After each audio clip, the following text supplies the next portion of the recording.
It's never too late to have a happy childhood. Boys, girls, and variations thereupon, this is Modern Escapism.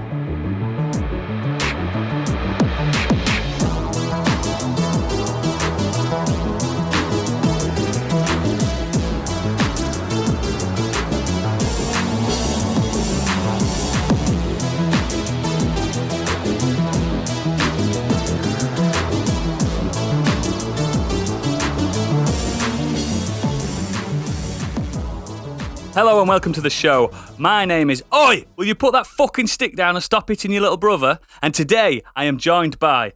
When he was a child, all he had was a bag of sticks and a lump of coal. It's Biggie. Hello. They didn't have a swimming pool growing up as a child, so they simply jumped in the Tyne River. It's Gadget. That's accurate. What's for breakfast, she asked as a child. Cider, on cider, me babber. It's Candy Machine. Hello. And finally, growing up as a child, his butler and manservant Giles once said to him, "Young sir, please stop suplexing me. It's Stig." You leave my butler out of this. We need to get him on one day. We will. We will. He puts him in his cage on a night. That's him. He does a good job. He locks him in the fridge. Yeah, proper Tomb Raider style. So, before we get into the podcast proper, we're going to touch on our little Patreon that we've got. Stig, do you want to take it away? Yeah, so if you head on over to patreon.com/modernescapism, you can find some of the stuff that we're doing on there. We have 3 tiers available on there. We have £5 for Modern Escapees. That will get you extended editions of this episode, where we kind of talk more about the weekly subject, throwing out honourable mentions, and then just have a good old chit-chat about random things. We also will give you a minimum of 1 monthly special, and right now you're getting even more than that, because we are doing weekly Loki specials.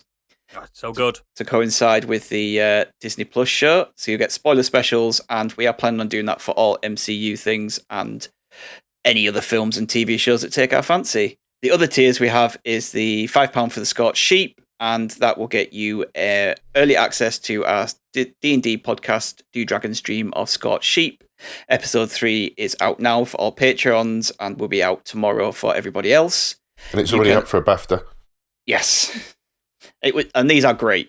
Honestly, I keep saying this on our Twitter, but even if you aren't into D&D, give them a go, because they're a good laugh. And there's a lot of effort goes into it, and we're just having a blast playing this and recording these podcasts. So you can also, with that, get any artwork that Candy draws up for the episodes, and you can suggest NPCs and, I believe, items for Gadget. And they might also get original tracks if and when they appear that we do for music-based incidences. Oh, yes. Music.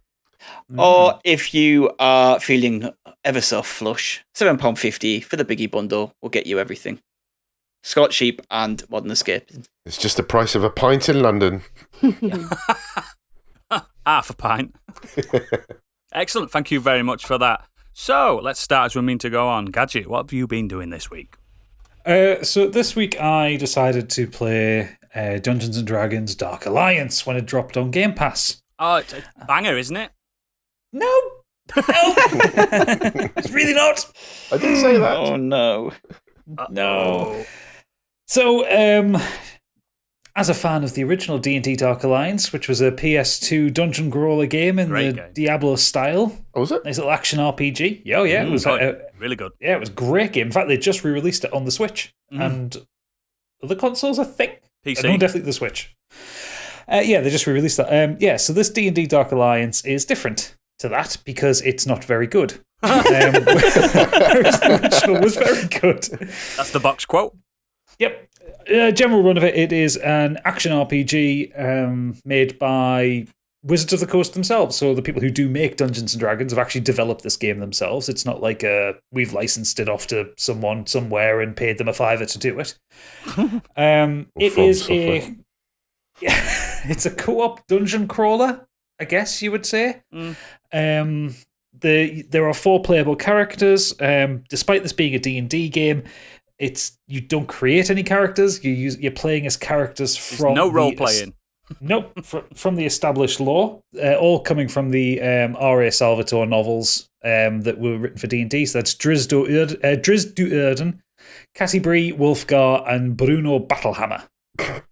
And you know what? They suck. They suck. The names suck as well. Yeah. Well, no, the names are fine. All these I like characters Battlehammer.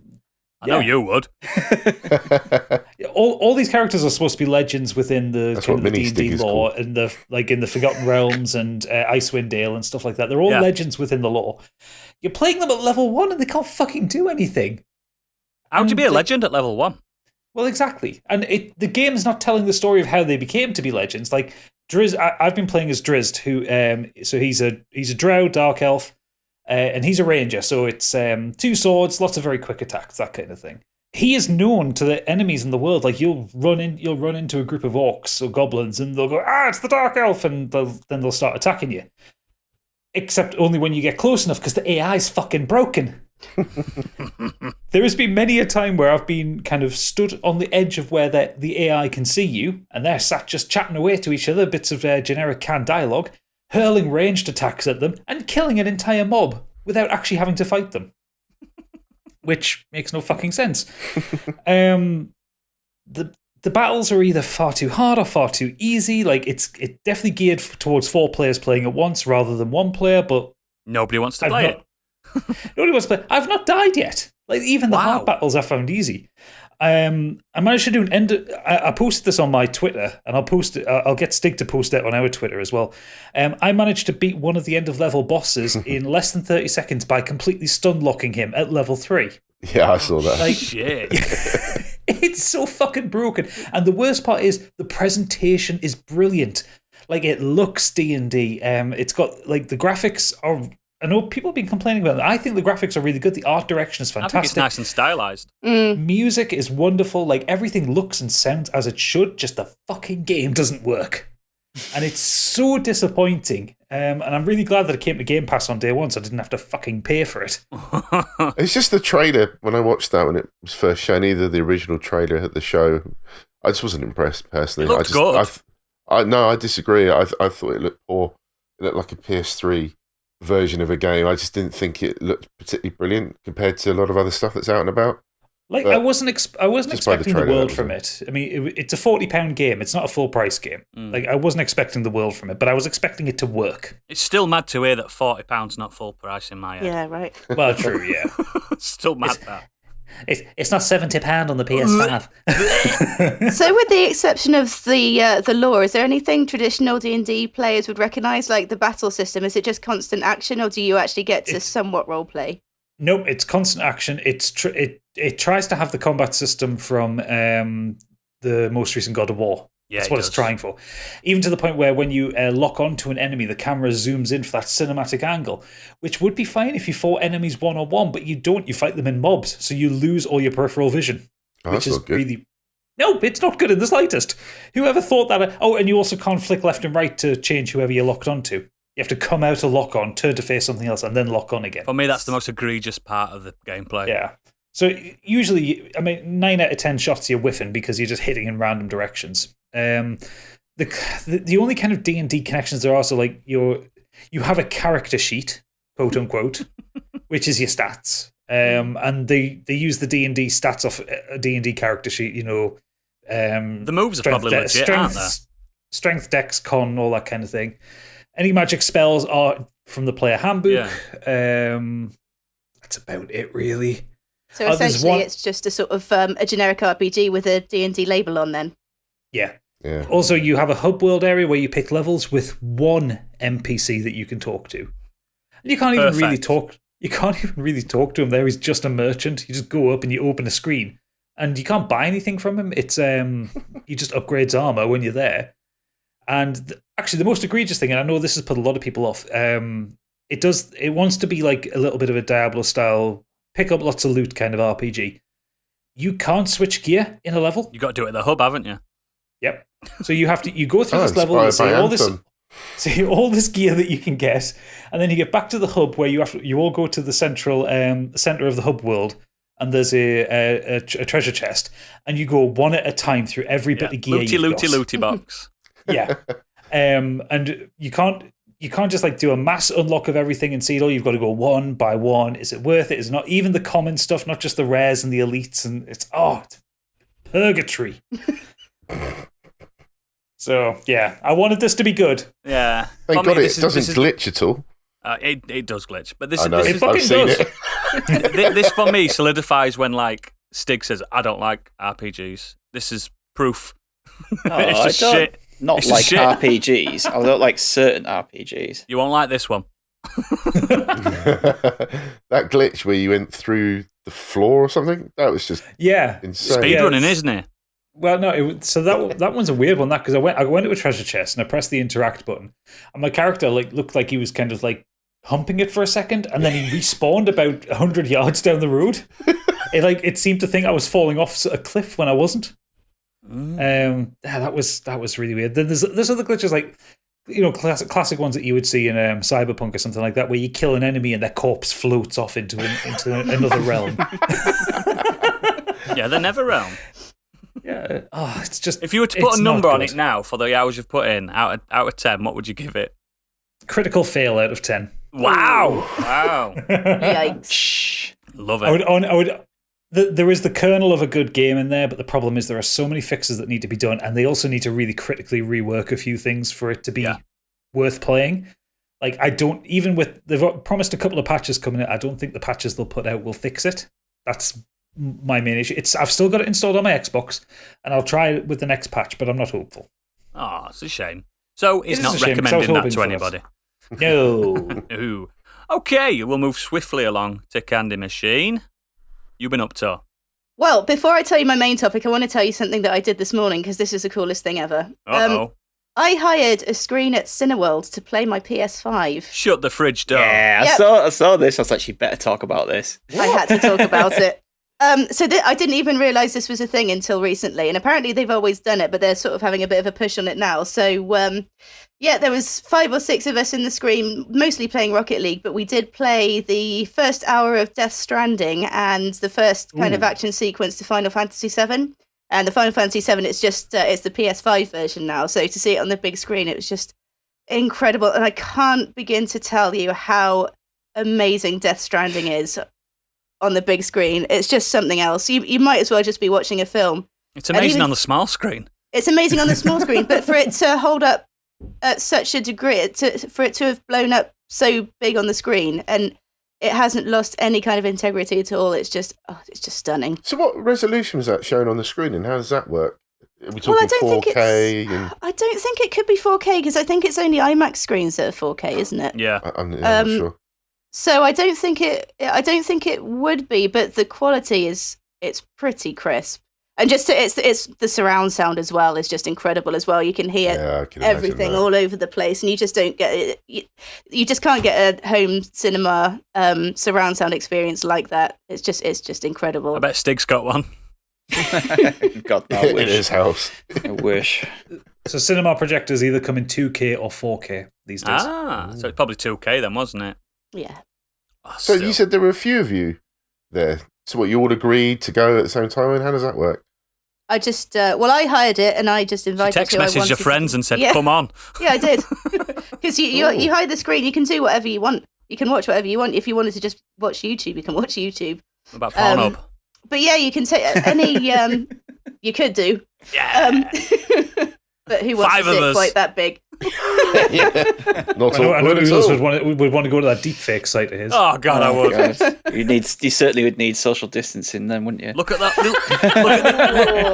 Look at this comment section on the big screen. Look, there's me. Just move Thatcher's twat out the way. Oh, Jesus Christ!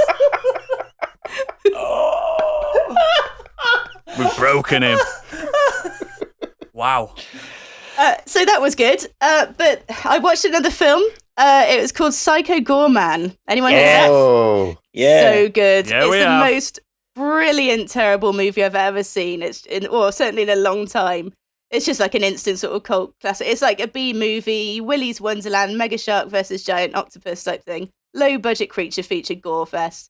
I love Which is Psycho Gore Man. it's so gory. It's so more. I thought it was so the title is PG, Psycho Gore Man, and I thought PG meant parental guidance. No, there's heads exploding all over the place. There's blood and guts. There's a human brain running around at one point. I think Stig mentioned this before, haven't you? Yeah. Yeah. Please. He showed us watch some it. photos of it, and we were just like, "This is not real." It's so good. Like, we're a Just that fever line, dream it's that he had. the best line in it is just like, Psycho Gorman does not care for your muscly boys. Don't care for hunky boys. Hunky boys, that's it. Yeah, and he's just like, oh, does he? I need a t-shirt with that on. Fucking love it. Have you based Stigveld off him? Yeah. The main girl in it, the little girl, she's such a sassy little cow as well. She looks like she's having an absolute blast filming it. She's a bell end. She's such a little bitch. So good. So the main showdown is the fight between evil and also evil. Yeah. I think we'll have to do a director's commentary of Psycho Gorman at some point. Let's do it I'd like now. to watch it. But now, turn this off. Let's go. Yeah. So that's been my week. So you recommend both of those things? Yep. 100%. Excellent. Brilliant. That's incredible. Biggie, top that. Impossible. So I watched a couple of things. One thing this week, and played a game. So the first thing I wanted to quickly mention was Hinterland, which I'd seen a few times crop up on Netflix. So I was having one of those moments where I didn't know what to watch, couldn't decide. You should have listened to Modern Escapism. They usually tell you. I hear they have very good recommendations. But I grabbed that, and it's a crime drama set in the rural lands of Wales. Ooh. And I just found out when I was looking at Wikipedia just for some stuff about the cast, but they actually film each scene twice. It's in English in the one that I've watched, and they also do it in Welsh Oh, that's incredible. because all the actors are Welsh anyway. So can you imagine filming that twice? Having that say, because it's an intense crime drama, there's a lot of, that sort of the looks and the sort of the crying and stuff. Imagine having to do that twice. But it's. I wonder it's if we really got paid good. twice. Yeah, but I've watched almost the end of season 2 now. Richard Harrington plays the lead. He's got this really weird sort of deputy dog kind of look. These hound dog eyes that sort of show that he's a troubled figure as well. There's a past that we don't know everything about, and I still haven't found out by season 2 quite what's happened. But it's the backdrop is beautifully shot. But it is a little dreary and haunting in places. And I don't think the Welsh Travel Board will be happy if they see this, because it just makes it look like you don't want to go to Wales. I'm going to Wales in August for 3 days to see my mum. Yeah, I mean, so I've been I to hope it's Wales. nice. But it really shows the rural side of, what people do day to day living there. And it looks like not a lot happens. People have these really generic rut jobs to do, which you kind of understand it in people Sounds living in like the Pontefract, countryside. But yeah, it's I'm just enjoying it. It's not doing anything different that any other crime show has ever done, but it's just nice that it's in a different. Sometimes it setting. doesn't have to break the mold, does it? No, and yeah, the plots are well written, and really enjoying it. But apparently, it's only up to 3 seasons, so I'm not sure if it's been cancelled or what. But Ooh. I'm enjoying it so far. But the main thing I wanted to talk about was something that I played last night whilst drinking copious amounts of alcohol. Oh, yeah. I did that it last was, night. N Flem, friend of the show's birthday yesterday, so went round to his and we ended up playing Operation Tango. What on earth is that? Is it a dancing game? No, this was free on PlayStation Plus last month, I believe. And it was a PS5 game, and it's developed by a company called Clever Plays, who I think the only other thing they've been involved with is a roguelike called Leap of Faith. But this game is co-op only. One person plays a spy, which is in first-person mode, and the other person is basically a hacker who has like a dashboard up on their screen. And it's mission-based, and you're given various objectives to do, but you have to communicate to each other, so you're not supposed to see each other's screens. Like that bomb game that came out a few years ago. Possibly. Yeah, there was a bomb Keep game. talking and nobody explodes. That's the one. Yeah. Someone's the diffuser and someone's the advisor. Yeah, and it's just great fun to play because the puzzles, you have to communicate. It's impossible to not. So if you haven't got a headset or anything like that, just don't play this game. It'd be impossible to play. But the objectives vary. The puzzles vary between time-based and observation. The time-based, you get this real kind of pressure in trying to do it in time. Otherwise, things blow up. Mission failed. It's like instant fail. Graphically, it's basic, but it's really colourful. It's quite eye-catching. But it's just different to anything else I've played in the past. And we really enjoyed it. It was really good fun doing these puzzles. So, for example, one puzzle, he hacks in, but I can see what he's doing on a little, what's that Tom Cruise movie where he's got the waving all the technology in front of him? I can't Minority Report. Thank you. It's like that. So there's a little screen that comes up in your hand, and you can see a little bit of what he's doing, but he can only move the symbol on the screen left and right, and I control it up or down, and you have to move through these grids, and if it gets caught in the grid, it's game over. So you both have to work together and solving the puzzles, and it's just really enjoy it. It's good I'd be fun. crap at that. There's a bit of you can have a bit of banter with each other when one of you cocks up, but it's just the fact that one person is running around as first person for the whole time, and they're running around going into the rooms, and they're saying, right, I can't get into this elevator, I need you to hack it, open the door, take me to level 4. So he has to work out what the passcode is. You sometimes have to go into the files of people that work in the building. You have to find out the information that you're looking for, so there's a little bit of digging. Yeah, it's just different to anything else that I've played. And really recommend it if you've got a PS5. If you've got a PS5. If Be in you're the lucky to get operative comment. Yeah. But that's it for me, mate. No, that's brilliant. Lovely. Stig.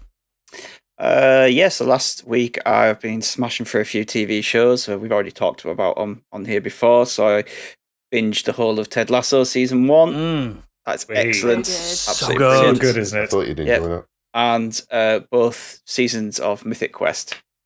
So I've been through both seasons of that as well. So a lot of TV, really. I don't tend to watch TV that quick, but this last 3 weeks I've got through 3 different series. I don't know how you've got the time.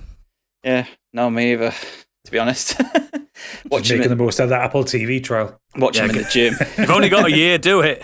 Yeah. Without spoilers, how does Mythic Quest Season 2 hold up? Because I'm halfway liked through it. the first one. Yeah, it's good. It's just more of the same. Cool. I won't say anything because I just don't want it. I don't feel like there's a drop in quality at all. No. That's good. I feel like this season's maybe a little bit less about the game itself and more to do with the workplace genre a bit, which is Which is fine. Yeah, there's a few more more serious episodes in there as well. That kind of completely drop the comedy. Yeah. So I appreciate some of them episodes though sometimes. Yeah, but no, that's been really good. But other than that, this week watched a couple of films. Last night I watched the original Assault on Precinct 13. Oh, nice. Oh, banger. Never seen that before. That's really good. For those of you who don't know what that is, it came out in 1976. It's directed by John Carpenter, and it's about a street gang who they lose kind of half of their gang during a police raid, and then decide to declare war on the cops and the civilians of LA. And it's just really gritty and raw, and well, it comes across like, compared to like modern day films like this, like especially like the remake, which I like, just feels more real. I don't know if you know what I mean. Like, No, I get you. Because it's, back in the day in the 70s where you had to, it's all squibs and natural lighting and everything. It just kind of, everything about it just feels a bit more raw and real. But yeah, they kind of get, they declare war on the cops and attack Precinct 13 with some cops and I massively prefer the original. Inside. Yeah, I've the original is so much better. Agreed. I've seen them both, and there's a scene in there which is just cold-hearted as fuck. Yeah. I did not see that coming. I know what I you was mean. just like, wow. Do you still hold up? Because I haven't seen it for years. I think and years. it So. Yeah, I love these kind of old films like that though, and the music is incredible. Yeah. Yeah. John Carpenter again, I assume. Yeah, John Carpenter did the music himself. But the other film that I've got more to say on is Pixar's new film Luca. What's it called, sorry? Luca. Oh, like the name Luca, yeah? Luca. CA, yeah. Yeah. Cool. So Luca is Pixar's new film. It's come out directly straight onto Disney Plus. It's a story of two young boys experience an unforgettable Italian summer filled with gelato, pasta, and endless scooter rides. Nice. But all the fun is threatened by a deeply held secret. They are sea monsters from another world. What? Did not see that coming. That took a twist. Yeah. So these are sea monsters, but when they come onto dry land, they turn into Like mermaids. real looking people. So yeah, think Splash. for example. But I enjoyed it. It's a perfectly pleasant film. It's got good humor. It's got a really great friendship between the two boys and the girl that they meet. But it's not up there with their best the best Pixar work. Cars 2. Yeah, I mean, do you know what? I've seen every Pixar film apart from the Cars trilogy. Don't bother. Yeah, Don't bother, mate. but I feel like I Cars have. 1's fine. I feel like I have to watch them just to complete a set. They're there on my shelf or on Disney Plus. That's a hangover, like never got Sunday afternoon watch. All them. I've never got round to it just because everyone said the shit. But I feel First one's good. I feel like I have to just to say I've seen them all. But what I did like about it is like it's got an almost Studio Ghibli-esque setting. It's very low-key story, and there's like some really beautiful dream sequences in it. So like it kind of sets it is set in like a small Italian town. Like Cool. back in the, I would say it's probably around meant to be maybe the 50s, something like that. Like the Godfather flashbacks. Riding around on like old school Vespas and scooters and things like that. Cool. But what I do think lets it down is it seems to just copy a lot from other films that we've seen before. So The Little Mermaid, Splash, Ponyo, even things like Cloudy with a Chance of Meatballs, like some of the character designs in it, like the girl's dad in this is like almost a straight up copy of the dad in that. I've never seen Meatballs in Cloudy Meatballs. No, they're good. They're very good, but it's just, yeah, you could say, oh, it's taking inspiration from them, but to me, it just felt like they're just directly copying them. Has it got that feel of like a Pixar B team kind of film? Yes. A Pixar working from home team. Yeah. But yeah, it just doesn't, it's a 3 out of 5 film. It's perfectly enjoyable. We actually watched it again this morning because the kids put it on the TV in the bedroom and just kind of sat and watched through it. But I think that's the thing with Pixar. Like even Cars 2, which for my opinion is the worst out of that trilogy, it's still not a terrible film. yeah, I think there's always some endearing quality with Pixar films. there's some that I just don't get on with. Some of the, I don't like Monsters University that much. That's my favourite one out of the two. We know about your Yeah. How? I'm not even. Monsters Inc. is like a stone cold 5 out of 5, and Monsters University is like a 2 out of 5 at best. Prefer it, mate. Oh no, I disagree with you on that. Yeah, it's just I'll not give it like, a 3 to 4, but no, it's just not that good. And I Pixar in review coming soon to a I think- Patreon near you. I didn't get on with Brave, and I didn't get on with Good Dinosaur. I've never seen Good Dinosaur. I forgot that existed. Yeah, this kind of feels in the Finding Dory category for me. Perfectly fine, enjoyable, but not that. It exists. Yeah, I mean the antagonist in it is very generic and boring. It's full of. What I will say though is it's very non-Pixar in. Oh, it starts with someone's grandparents or parents dying, and there's all this and that. It's like it doesn't do a lot of the normal Pixar tropes, but like I said, because it kind of feels like it's copying from other films, it doesn't feel that original. So, yeah, it didn't hit me. The message in it didn't hit me like other Pixars have. Like, so, yeah, it was good, enjoyable, but lesser Pixar. Excellent. Brilliant. When you brought up Splash briefly, I just wanted to ask: did Tom Hanks sleep with the mermaid? I mean, it's not But based she on was. real life. She doesn't know that she was a mermaid. She's not wet. Because she's not wet.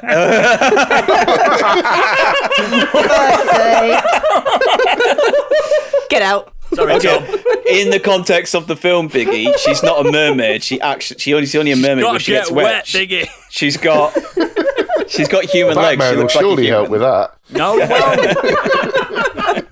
I can't deal with this immaturity on a Sunday. Oh dear! I was talking about a Pixar kids film, and look what it know. descended into. It's that You filth fucking down walked there. right into that one. You Yeah. walked right into that one. Biggie knew exactly what he was doing there. Calculated. Moving on.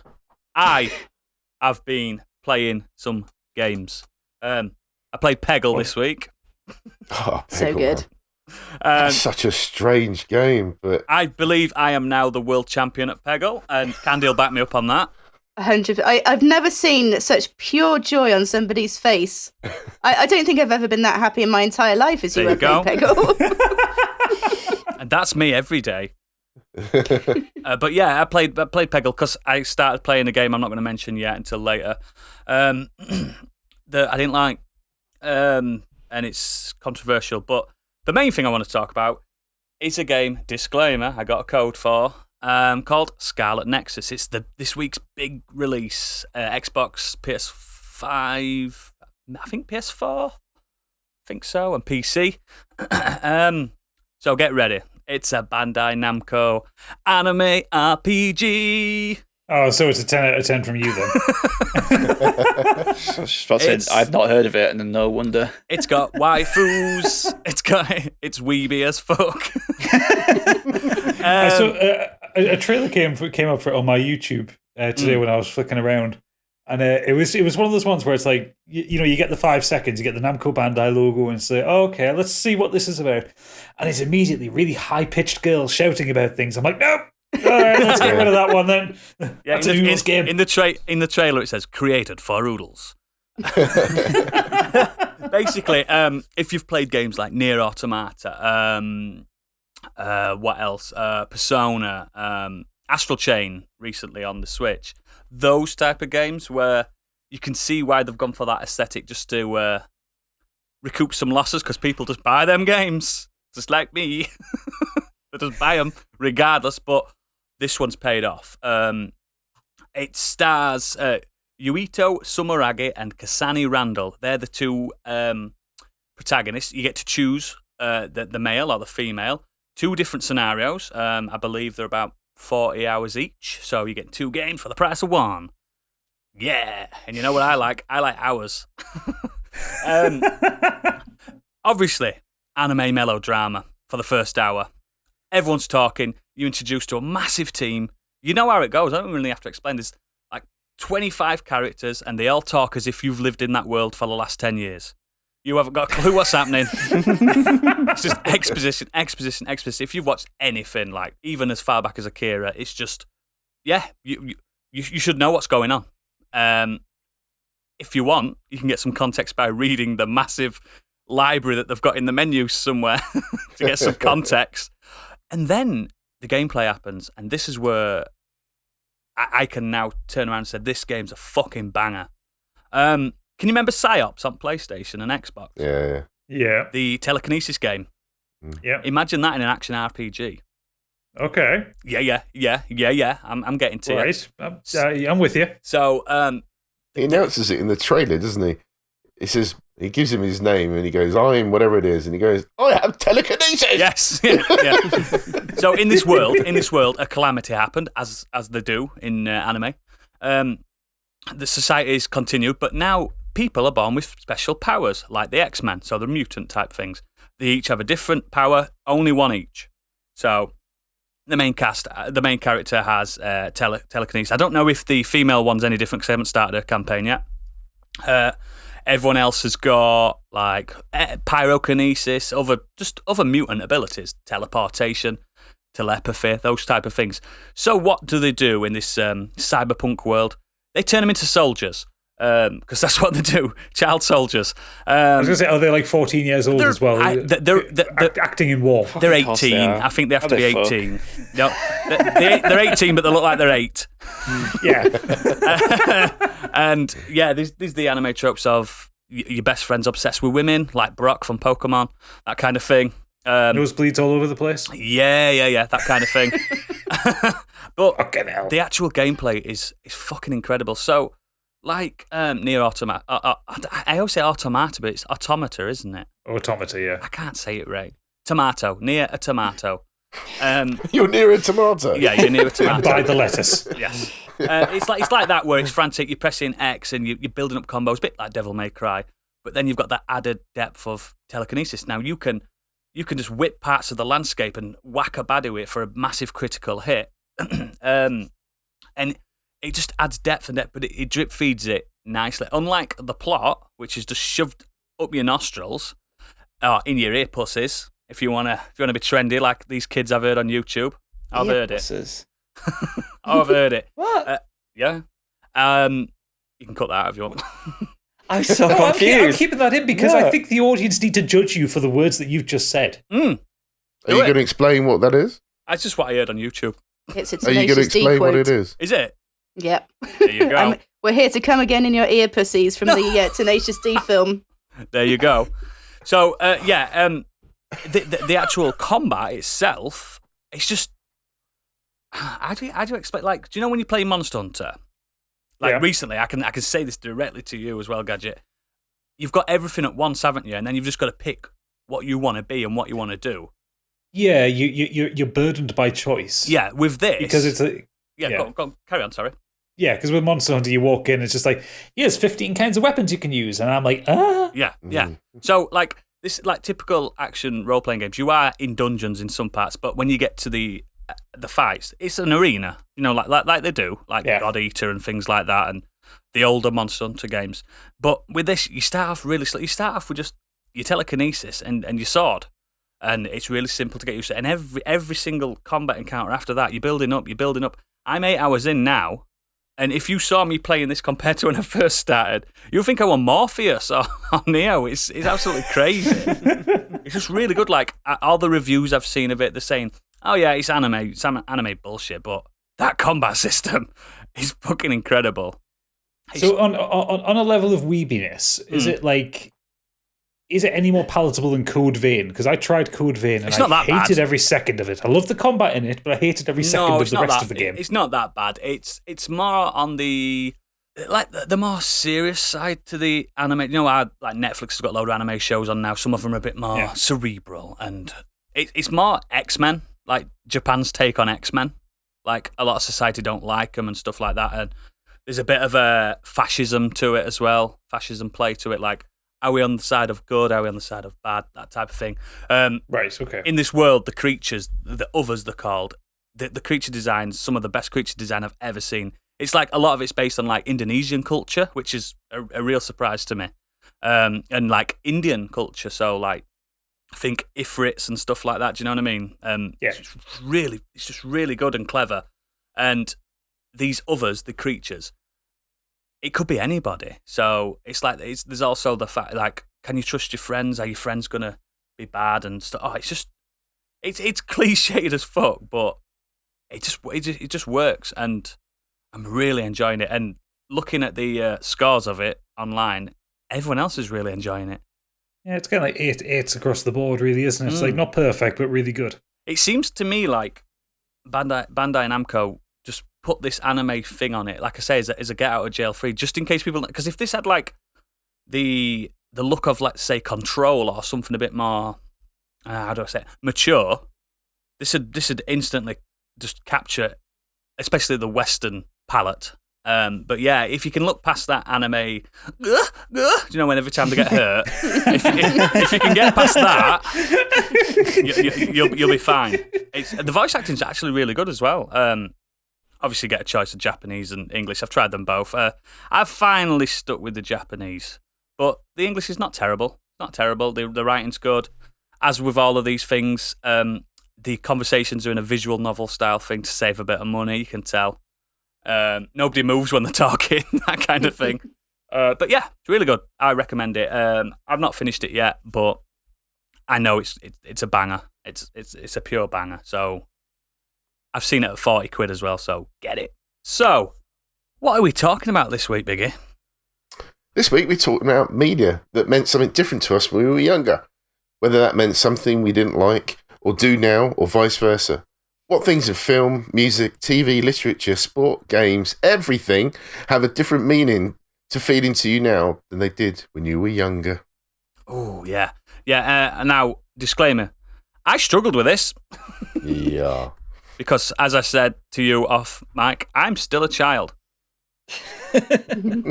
So, my opinions on a lot of things haven't changed, but I've got some. But we're going to start with Gadget. Okay, so the first one I'm going to talk about is picture me. I'm a young 13-year-old. Stunning, absolutely. Picture of a man, but a boy still. Young 13-year-old discovers metal music. The corruption, some would call it. So some would call it the corruption, but he gets in there. It's a bit of Papa Roach going, a bit of Linkin Park. Cut my life into pieces. Yes.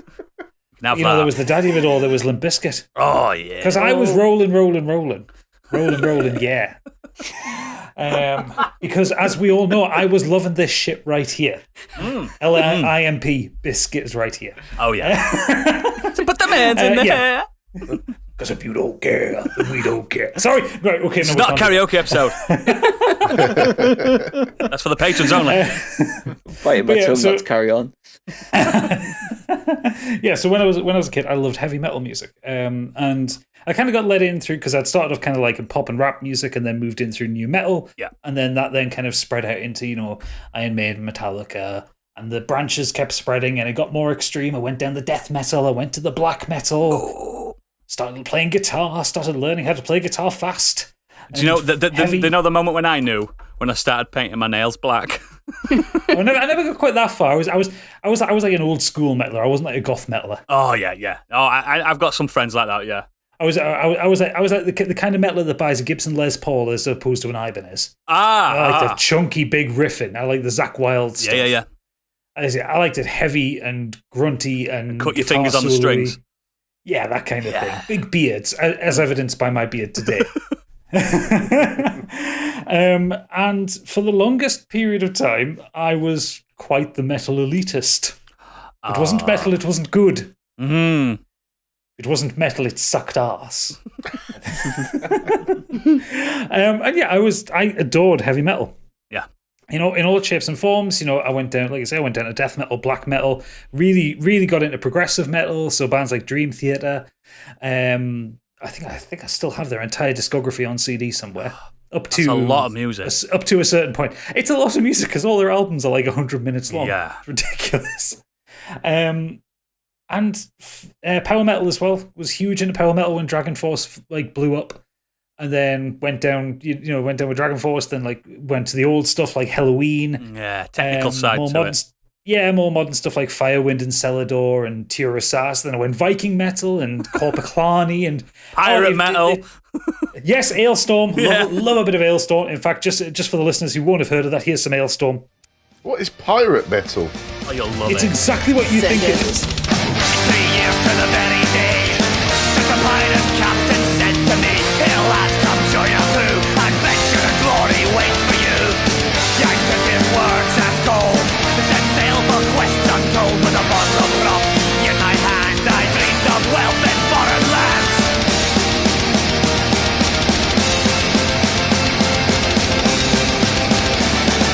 Hey, you're banjack, hey, you're screwed. Your death is coming for you. Trapped on an island, lost at sea. Shipwreck you'll cease to be. Hey, you're banjack. Anyway, yeah, that's pirate metal. That's going to be Wow. when we do a live show. That's going to be our entrance. Yes, please. Anyway, yeah, so almost every single subgenre of metal I've enjoyed, adored. There are some that I struggled with. I didn't like love metal. No, I really struggled with whatever the hell Enter Shikari were for the longest time. What? Class. It didn't make sense to me. I would maybe Rave metal. I think it was the rave part of it, but I like techno metal. You know, like I like electronica metal. I like all these kind of things. But then as I've grown older, thinking about the original point that we're talking about, as I've grown older, kind of like metal speaks to me less. And not in a bad way. Like, I don't dislike metal. I still listen to a lot of that stuff. But there hasn't been anything new in metal that's really piqued my interest for a very long time. Oh my. Yeah, I agree. Preach. I think everything, because I know there's nothing original in music in general, but I think there's just been nothing that's come out in metal that's excited me. Every band is produced kind of the same. They all sound the same, like amps and guitars. Yeah, amps and guitars are kind of at the point where they all kind of have the same metal sound. And you basically get 3 or 4 different sounds of metal, and that's about it. You get your thrash sound, you get your death sound, you get your kind of stoner rock sound, you know, like that. It's like everything is basically separated by subgenre now. Nothing speaks to me. And there are a few bands who I'll keep listening to their new material as they release it. Like someone pointed out in the Discord the other day, the Between the Buried and Me have got a new album coming out, and I am so hyped for that because they're amazing. One of my favourite bands I've ever seen live. Same with Periphery. When Periphery release new music, I will go straight in for that because I adore them. there are some that you just keep following, and I get that. Yeah, but I haven't heard a debut album in a long time that's made me go, ooh. Nobody makes debut albums anymore. You get famous off TikTok first. But my musical tastes have evolved, and I listen to a lot more pop now. I listen to a lot more electronica, some rap stuff, and dance music, and just a lot of different things. Or in fact, actually, to be fair, 99% of my listening these days is now podcasts. I don't listen to that much music anymore, but like synthwave and vaporwave are my kind of big things at the minute. That's what I'll listen to the most. You like soundscapes and stuff to chill you out on that? I love a soundscape. I love orchestral music that from like video games or from films or whatever. And yeah, it's like metal doesn't speak to me the same way it does anymore. And when I do listen to metal, it's the stuff I listened to 20 years ago when I was a kid. I think your ears have evolved. Well, actually, you're a sound engineer. Yeah, so to the case in point as well, like the music I play, like I don't play the heavy metal guitars I've got anymore. I've got Ibanez's, I've got a Les Paul. I sit and play a Fender Strat, which is one of the least metal guitars ever made. I know you can play metal on them, and I know Iron Maiden play metal on them. Don't come at me, but I don't play metal anymore. I very rarely turn the distortion up when I'm playing through my amp. I just sit and noodle, and it's just like yeah. It's a shame because metal brought me so much joy. I was in a power metal band for a period of time. I made metal music. It's endearing, isn't it? It's empowering. It's endearing, but then I don't know. I genuinely think like your ears evolve, like they mature, and you stop having this like what is it like the snobbery, like you say, and you just think, do you know what? I'm going to listen to Lionel Richie all day. Like one of the ones I'm going to talk about later. It's kind of on that road about like progressing, and because of as you got older, the music you appreciate things a bit more. You stop caring what others think as well. I think being a metalhead. That's you were in it. See, I've kind of gone from when I started listening to metal. Is none of my friends are into metal. Not a single one of them. Like my close, like in real life, like best mates from school still aren't. They all know. Like so, when I was younger, I kind of didn't disclose that I was into that because it was secret. Yeah, because it felt like in the metal just closet. kind of get made fun of for like in the Iron Maiden. Yeah, and but now I'm just like, I don't give a fuck. I love this shit. Like, yeah. Try being a white guy that listens to hip hop. It's very hard to explain when people see in your Citroen Berlingo. Yeah, even now when I'm like 47, there somebody might say, "What music you into?" And I have to say, "Well, hip hop." And they look at you like, "Hmm? I thought it'd be classical." Yeah, I get that. But yeah, it was like my peers at the time, like when I was at college, when I was doing my degree and stuff like that, like I was hanging around with the metalheads. And I was hanging around with people who were into more extreme metal than I was. Like, I mean, I know they're local lads, but Venom, they're not an easy listen. Black metal! They're good, but they're not an easy listen. These guys are like saying, I chill out to this stuff. So how the fuck do you chill out to Countess Bathory? For fuck's sake. You can't. And as time went on, it's just like I tried to keep up with this kind of, it must be the most metal thing in the world. I must wear black. I must, all this kind of thing. And it got to the point where it's just tiring to maintain that. And it's just like, fuck it, that Taylor Swift song's really good. It's like Taylor Swift's banging. I think Taylor Swift is a bit metal, really. Well, the thing is as well, like as you go through life, like you will get pop songs stuck in your head. Like no matter how elite a metalhead you are, no matter how true cult you are with everything, like you'll hear something on the telly or on the radio, or whatever, and it'll get stuck in your head, and then you go into a shame spiral when you're an elitist. You're like, oh no, I listened to 4 chords and I liked it. I went to a Cradle of Filth concert and they played A Heart Take on Me before the band came on. Everyone was buzzing. You know what I mean? And this is Cradle of Filth. They've done Cliff Richard covers. Yeah, I know. Well, to be fair, those moments are really good. When I saw Between the Buried and Me, they did a Bohemian Rhapsody cover that was incredible. Yeah, that's what I mean. Like prog metal doing the most ostentatious pop rock. I think it's weird how the fans feel like they have to be loyal, but the actual artists are like, oh no, we're inspired by The Doors and we're inspired by ABBA. Yeah. And how come, as kids, I couldn't grasp that. I was like, what? Yeah. It's almost as bad as football fans when they're young. That whole sort of the anger at the vitriol thrown at other clubs and stuff. It's the same when it comes to bands and music types. Yeah, and I think it's one of the problems is when you're young with these things, you kind of fall into the image of it. Yeah. Like Absolutely. it's very easy to get sucked into, like, say, like, look at Cradle of Filth, and like you look at the leather and the makeup and all that kind of thing. Think, these guys must be the most extreme people. If you listen to Danny Filth talk, he sounds like a nerd. Yeah. Yeah. He is He's a nerd. really softly spoken guy. And he wears tracky bottoms most of the time. Yeah. Exactly, yeah, and it's the image that you get in the marketing for metal does not always equate with the band. Like Slipknot, you look at a picture of them, they look really extreme. They're just 9 guys. They're just fat dads, aren't they? Yeah, they're literally dad bods. That's why they wear the boiler suits. They're not. Although Kerrang described them best when their first album came out, and it's the description that's always stuck with me when I think of Slipknot. They're an 18-legged hate machine. Ooh. Yeah, I remember seeing Joey Jordison. That's the drummer in it, the ex-drummer. Yeah. And like Yeah. when he's got his mask off, it's like, oh, he just looks like a little boy. It's like He's very little. he's like very 5'4". little, and he's got a really youthful looking face. It's like, oh, this doesn't scream like man who bashes the shit out of drums amazingly, like to loud. That's why he music. never smiles in photographs as well, because he's got a little chubby bright face and he refuses to ever smile because he's self-conscious about it. He's got to keep that persona up. It's like the imagery with, like Eminem when he at one point had the chainsaw and everything. I mean, it's Yeah. not like he's sitting at home just going with a chainsaw waiting to chop someone up. Was that a Rolf Harris impression? He probably still eats Chinese takeaway like everybody else watching Pop Idol or Absolutely. something. You know what I mean? It's just Yeah, of course he does. I was suspiciously specific there, Vicky.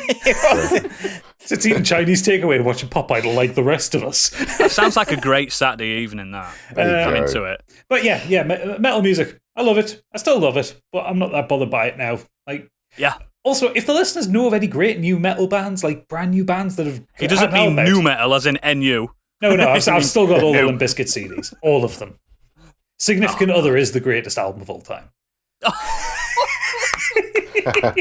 That's going on your gravestone, that, mate. I will wear it happily. But yeah, if anyone knows of any kind of like bands that like just come out 1 or 2 albums now that I won't have heard of, like let me know, because at the minute I'm listening to Bear Ghost, who are like when prog metal meets Andrew Lloyd Webber, and they're amazing. Excellent.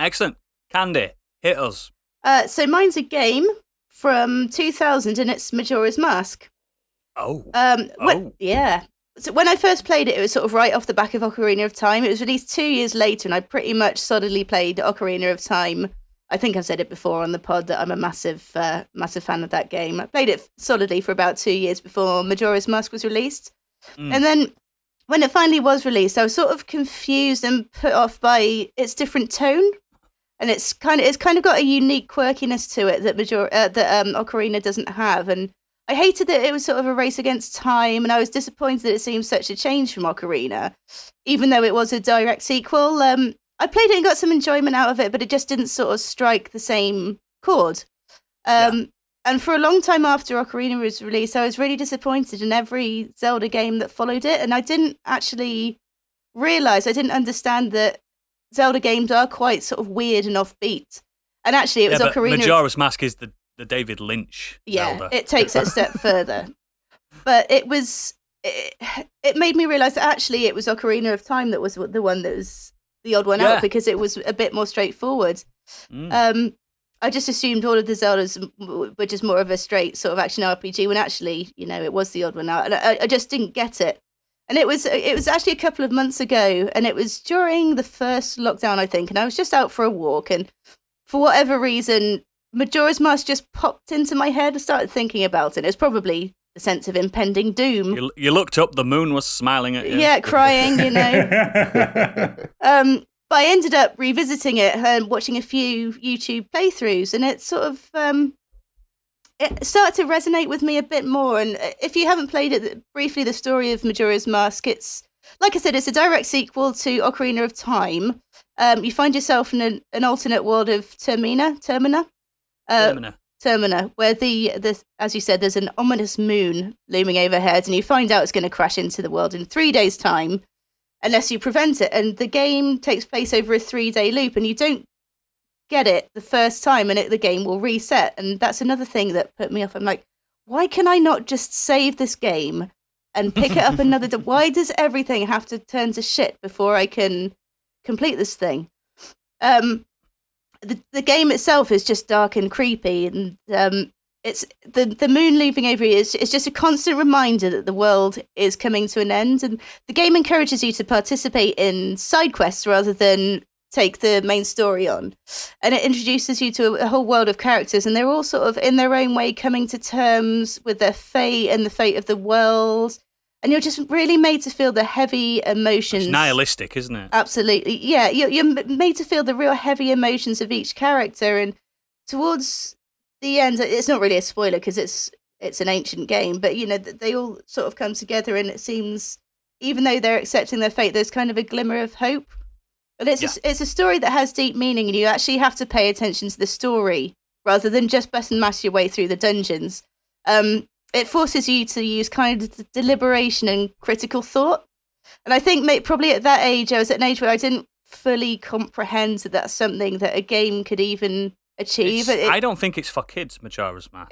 No, I absolutely agree with that. And a lot of people, probably my age, will find themselves in the same situation, that if they were to look at it again now after playing it when they were 12, 13, 14, they'd have a completely different take on it, because I just didn't realize that a game could be capable of making you think about life in such a profound way. So yeah, looking back on it now, it's a much more enjoyable experience. The gameplay itself, it's almost identical to Ocarina, so it was literally about the story and just the feel Apart of the from world. the different masks change you up and stuff like that. Yeah, so, and I think there's only maybe 5 masks that you have to get, and the rest of them are all side quests. And one of the ones that you get, I think it's the one that, is it Oni Link that you become? Yeah. Anyways, you get the mask yourself, and you yourself become a sort of all-powerful being with this mask, like Majora was with his mask. So yeah, it was just sort of an interesting take on it that it just completely went over my head, and I absolutely took it at face value when I first played it. I think it's a game that's better the older you get. Like when I remember first going to my friends to watch him play it, and you start off as like a Deku scrub, don't you? And it's like, fuck it, it's crap. That little hour, it's like, ugh. It's like a proto roguelike, isn't it? Because you're basically looping through the same world multiple times to unlock stuff. With a bit of Metroidvania in there. And you have to talk to people and get like keywords and passwords and stuff like that. That's right. It is really like Zelda on acid in a lot of places. It is a weird game. I was going to say, did you say you had 3 days to save the world? Yeah, not real life days either. It threw in side quests as well. Oh, it was all about the side quests, and it's things that you have to pay attention to. And like Udall said, it's key phrases and words and items, some items that you can kind of, and songs as well. You still got the ocarina, so you can learn songs that can slow down time and do, different effects and everything. So it's a case of learning those, and it's the things that you can remember rather than take with you back to the reset point. And it's emo as fuck. It is. It's proper emo. Just a very sort of dour tone. Yeah, that's a good shout, that one. That's because, I ain't thought about that in years. I know the 3DS version's probably my favourite version of it. It's all nice and done up. But yeah, try that. Check that out, guys. Biggie. Yeah, I was the same as yourself when you mentioned at the beginning. I struggled a little bit with this subject matter and then gave it a bit of thought. Because you're still a man-child. Yeah. But and speaking of which, it got me thinking, well, what do I miss from, or what affected me when I was a kid? And I realised, as I mentioned before in the pod, that gaming's been a massive part of my life. Mm-hmm. Always has been. I feel very fortunate. I've been there almost from the beginning of games. Since Pong. And I am a big fan of retro gaming. I do like tinkering with the old games and just games I never got a chance to play. You do love a custom firmware as well, don't you? Yeah, and I know some people don't go back to the old days. I know they sort of are quite happy to, if they've missed out a generation of stuff, they'll move on, not bothered. But I do like putting the old game on, thinking, I remember this, and just looking through the collection. And you just have to be really careful with retro gaming because, like me, I like to reminisce. I like to think back to the good old happy days. And as a child, I had a good childhood, basically. And I had a fond love of playing games. And you have to be very careful when you revisit certain games because you can have your memories absolutely tainted to the point of ruined. Mate, I used to think Paperboy was good. Yes. I mean, I played not. that in the arcades. I had the home conversion. It ain't good. Yeah, I Come at remember me. spending so much time playing that game, trying to learn what's coming out and, Yeah. things like that. Knowing And the then- colours of each houses and what's going to come out of that it's house just- and It's the BMX track at the end. tough fucking game, that. It is. And when I mentioned last week about the PS1 Classic, and I had a look at the games that came on there, and I loaded up Siphon Filter. Oh, Well, that that's hasn't aged amazing. well. I loved that game. I played it. It was supposed to be the Metal Gear Solid beta, wasn't it? It was just, I loved it. It was an incredible game. Don't load it up now, please. that Whatever you phaser, do, though. because it blew my mind watching that in action. I was like, this is janky as fuck. Oh, yeah. Everything's really pixelated. You're supposed to do these pinpoint headshots, and you can't even tell if the guy's blended into the back wall. It's just, really put me off. There's a thing with retro gaming where like 8-bit games are generally okay, but there's a lot of stinkers because they were just kind of developing the art, but there's a lot of good ones. Yeah. 16-bit games, there's some amazing stuff, brilliant Still stuff. look great today. Yeah, When you and, get to, like- it's that simple design, isn't it? Yeah, That's when what you it get to comes down to. 32, when you get to the 32-bit Polygons. generation, you start getting that those early 3D games. You're like, oh, my memories of these are so much better than they actually were. Like, try playing the original Tomb Raider now. Like, at the time, it was one of the most incredible things because it's like, oh my god, like fully 3D movement, 3D platforming, that kind of thing hadn't really been done that much before. And then you play it now, and it's just like, No, no. no.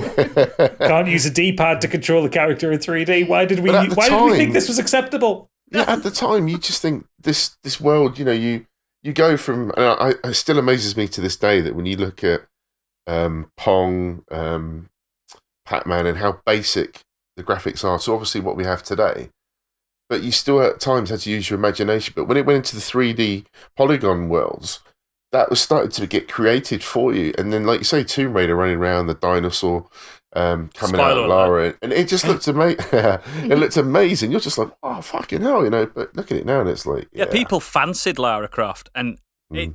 the model looks terrible. Your cone tips. It's not human. Don't play an N64 game on an N64 Don't play them. at all. Honestly, I used to love Diddy Kong Racing, and everyone obviously loved GoldenEye and things like that. GoldenEye looks shit. GoldenEye is so bad does, now. yeah. Like, it's just the controlling it's awful when you can just because we've had so many great years of brilliant shooters. I stand and by so- it. Mario 64 is the only Nintendo 64 game that's held up.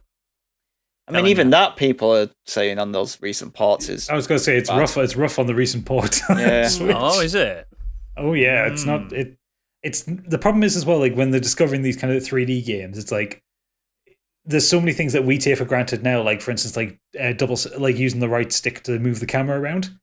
Obviously, back in those days, they didn't have it because the PlayStation didn't come with sticks as standard. No. The N64 just had that one Shoulder thumb buttons murderer. as your camera. Or the C buttons, using the C buttons on the Yeah. N64 controller. Yeah. Like, I remember I was watching. It might have been an Angry Video Game Nerd video on it, but Alien Resurrection on the PS1, Yes. which was a first-person shooter, and it was one of the first PS1 first-person shooter games to use dual stick control. So use the left stick to move back and forth and strafe, and the right stick to aim. And the reviews came out for it lambasting it, saying this is the worst thing that can possibly be done. How can anybody ever get used to this control scheme? I was like, it's the only way to play a first-person shooter on a pad. I liked Alien Resurrection. It was good. Yeah, It wasn't. It's dreadful. I liked it I when you, know, I when you remember it. I climbed liked ladders. it. It went in third person. I was like, whoa. Yeah, that doesn't make sense. I think the trouble looking back at games is that they were janky at the time, and you were sort of forced to use your imagination. So when you look back at them now, you're not remembering the game itself. You're remembering how you imagined it looked in your head. Yes. So you're always looking back with rose-tinted glasses, and I think the Final Fantasy VII remake is going to struggle with that because people aren't remembering the game itself. They're remembering their imagination. And I think it's going to be a tough call for them to try and recreate what many different people are sort of We don't need seeing in their heads. We don't need the FF7 remake. We just need Biggie with a blue screen to describe what's happening. That's all we need. I'd pay for that. £70. Sold immediately. Yeah, well, it's like those Crash Bandicoot and Spyro remakes. They didn't change really much anything in the game itself. They just made it look like how you remember it. Yes. Which I think is how you should do a remake. The same with the Tony Hawk's Pro Skater remakes. Like, oh, it's really good though. They added stuff from Tony Hawk's 3 into 1 and 2, like control schemes, manuals, and abilities to move. And stuff like that. Like that wasn't in the original Tony Hawk's. But you remember it to be in there. Yeah, you remember it there. Like you always remember it. Yeah. It's like 13 when that was, it wasn't the greatest first-person shooter ever. I've never it played was fun it. to I play. remember it looked gorgeous. 13 was. It I just loved looked 13. smart. It was It looked, the art style was incredible, and then great. Not play that remake. That remake. yes, is because they broken. lost the whole point of it. Oh, never Yeah, mind. it's- So yeah. your relationship with gaming has changed. How? Just in the sense that I've gone on to, I still, as you know, tinker with whatever I can get away with my consoles of the past, but I don't retro game as much as I used to. I like seeing what I can do on the You're just after it for the modded chase, mate. You just like the chase. Yeah, and in a then way when it you've is. caught it, you're not bothered. yeah. But I'm, thinking of like Battlefield 2042 coming out soon looks incredible, Yeah. and to think how gaming was before and to what we can have now. I always liken it to that first time on Medal of Honor on the beach landing. Yes. You think yes. in your head now, you think about that. That ain't how I'm it picturing looked. Saving Private Ryan. Yeah, at the moment. but how it looked was fog. Fog, and the water wasn't moving. But God, yeah. But I think you just like Joe says, you have to use your imagination at times playing those games, and it was for the better. Yeah. But I think nowadays everything is done for you, and in a way, we don't have to use that imagination. It's a shame, I think, in many ways. I agree with you. Used to fill out the missing parts when you were younger, and now it's all there. I think kids nowadays, I've collected my collection. I hope my daughter one day will look at the games from the past and just see where it's come from. I think we need to know that history. I always remember the narratives I used to create for games that didn't have narratives. Like, I used to play like, what was it? Streets of Rage. It's barely got any narrative, has it, at all? But I used to create narratives. Other than that there's like crime in the town. Yeah, You've there's got to crime in punch the town. We've everything. got to clean it up. But when me and my cousin used to play it and stuff, we used to be like, hey, so we go to work? Oh my God, we're getting mugged on the way to work. We used to do stuff like that, and Sonic and stuff like that, where Sonic hasn't got any narrative. You just got to save all the robots, and because there's little bunnies inside them. But I used to talk to each robot I'd killed and gone, go on, be free. You were a really bored child, weren't you? Yeah, mate, I'm one of 7. Yeah, true. So, yeah, and I'm in the middle. So, yeah, that's why I'm fucked up. Stig, what are you bringing to the table? Something super serious. Okay. Fresh Prince of Bel-Air. Oh. But what I'm going to talk about is quite serious in a way. Yeah. Because this isn't me saying I used to love this as a kid, now I hate it, or vice versa. I love the Fresh Prince of Bel-Air, always have, still makes me laugh to this day when I watch it. But when I see it now, and when I've seen clips now, when I see retrospectives and things about it, there's so much stuff in that behind all the jokes, all the stupid, silly, silliness and whatnot that completely went over my head as a child. Yeah. The show came out in 1990, so I was only 4 at the time, so I don't think I wouldn't have watched it when it first came out. I was probably... Mate, it was rerun forever. Watching reruns on Trouble or whatever. Oh, yeah, that's when I Trouble. watched it. Fucking hell, I haven't heard that Trouble word in TV. ages. Yeah. Oh, my God. But I've seen them Put all. Trouble on. Sister's coming on soon. Yeah. Sister. Fine. But yeah, I've seen them all. But it was during the 90s when I was around 10 years old. But this show, actually, when you look back on it, touched on a lot of real world problems, which now, as an adult, I can appreciate a hell of a lot more on what they were trying to say and do in these episodes. So it brings up the likes of racial issues, gun violence, estranged parental relationships, bullying, sex, health and drug issues, Teenage pregnancies. Yeah, and you might not remember these episodes as much because a lot of the times with all sitcoms and stuff, you just kind of remember Carlton dancing. You remember the jokes, Carlton dancing and Jeffrey being a sarcastic bastard and yeah, and things like that. Jazz getting thrown out the house constantly. Yeah. But as an adult now, because I'm so much more aware of these issues in society than I was as a child, like I pick up on it, and I pick up on how well these episodes and how well these messages in the actual shows are done, and actually just how well they are acted. Oh yeah. There's some great dramatic scenes throughout it. Yes. It really is. Yeah, some of them are like heart wrenching, especially when like Uncle Phil's having that sit down with Will, and he's those moments. Oh my god, they crush you. There's obviously when Will's dad leaves. Yeah. Will gives his big speech about being like, I don't need him. I'll be a better father than he'll ever be, and that was just it's just an amazing scene. Yeah. I think there's this thing about that where there was something to do with Will Smith and I've forgotten his name now. Guy who plays Uncle Phil. Avery Brooks. Avery Brooks, yeah. And hey, it's Gadget here in the edit. Just pointing out my own idiocy. It's actually James Avery, not Avery Brooks. I'll own that one. Will Smith just didn't know how to do it. Mm. And he was just like, I don't know. I'm trying to try and find it. Look it up. Just look that up where Will Smith talks about Avery Smith, like talking to fucking hell, Avery Brooks. Avery Brooks. Is this posthumously? I think I've seen. Talking about what he told him to do in that scene and how to channel the energy and how to do that. And it's brilliant. It's absolutely brilliant. I think I've seen that before. Yeah, Will Smith talks about it, just about how Avery Brooks like helped him with that scene and inspired him to get that out in that scene because he's never done anything like that before. Yeah. It's weird to think that like Will Smith went into that with no acting experience whatsoever. Like he was a pop star. Yeah, exactly. He was a family rapper. Yeah. He was.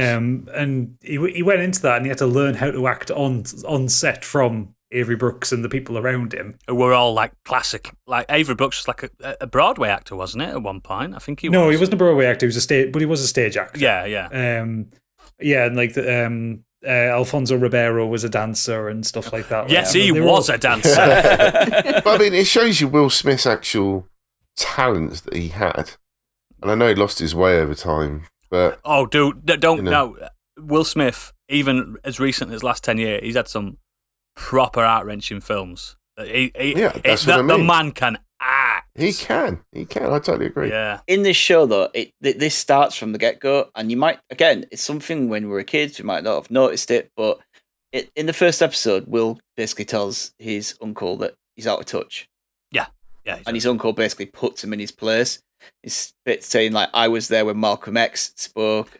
Oh, God, yeah. I was there when this happened. I did this. Like, how he's earned his money and stuff. For people like me, you wouldn't have this. You wouldn't be here now in my house and stuff like that. And then Uncle Phil catches Will playing the piano and realizes himself, actually, Will's not all that he thinks as well. He thinks that Will's just a lazy street kid. But there's culture there still. But, there's something in him there. But one of the biggest ones is the one in The Mistaken Identity. Oh, yeah.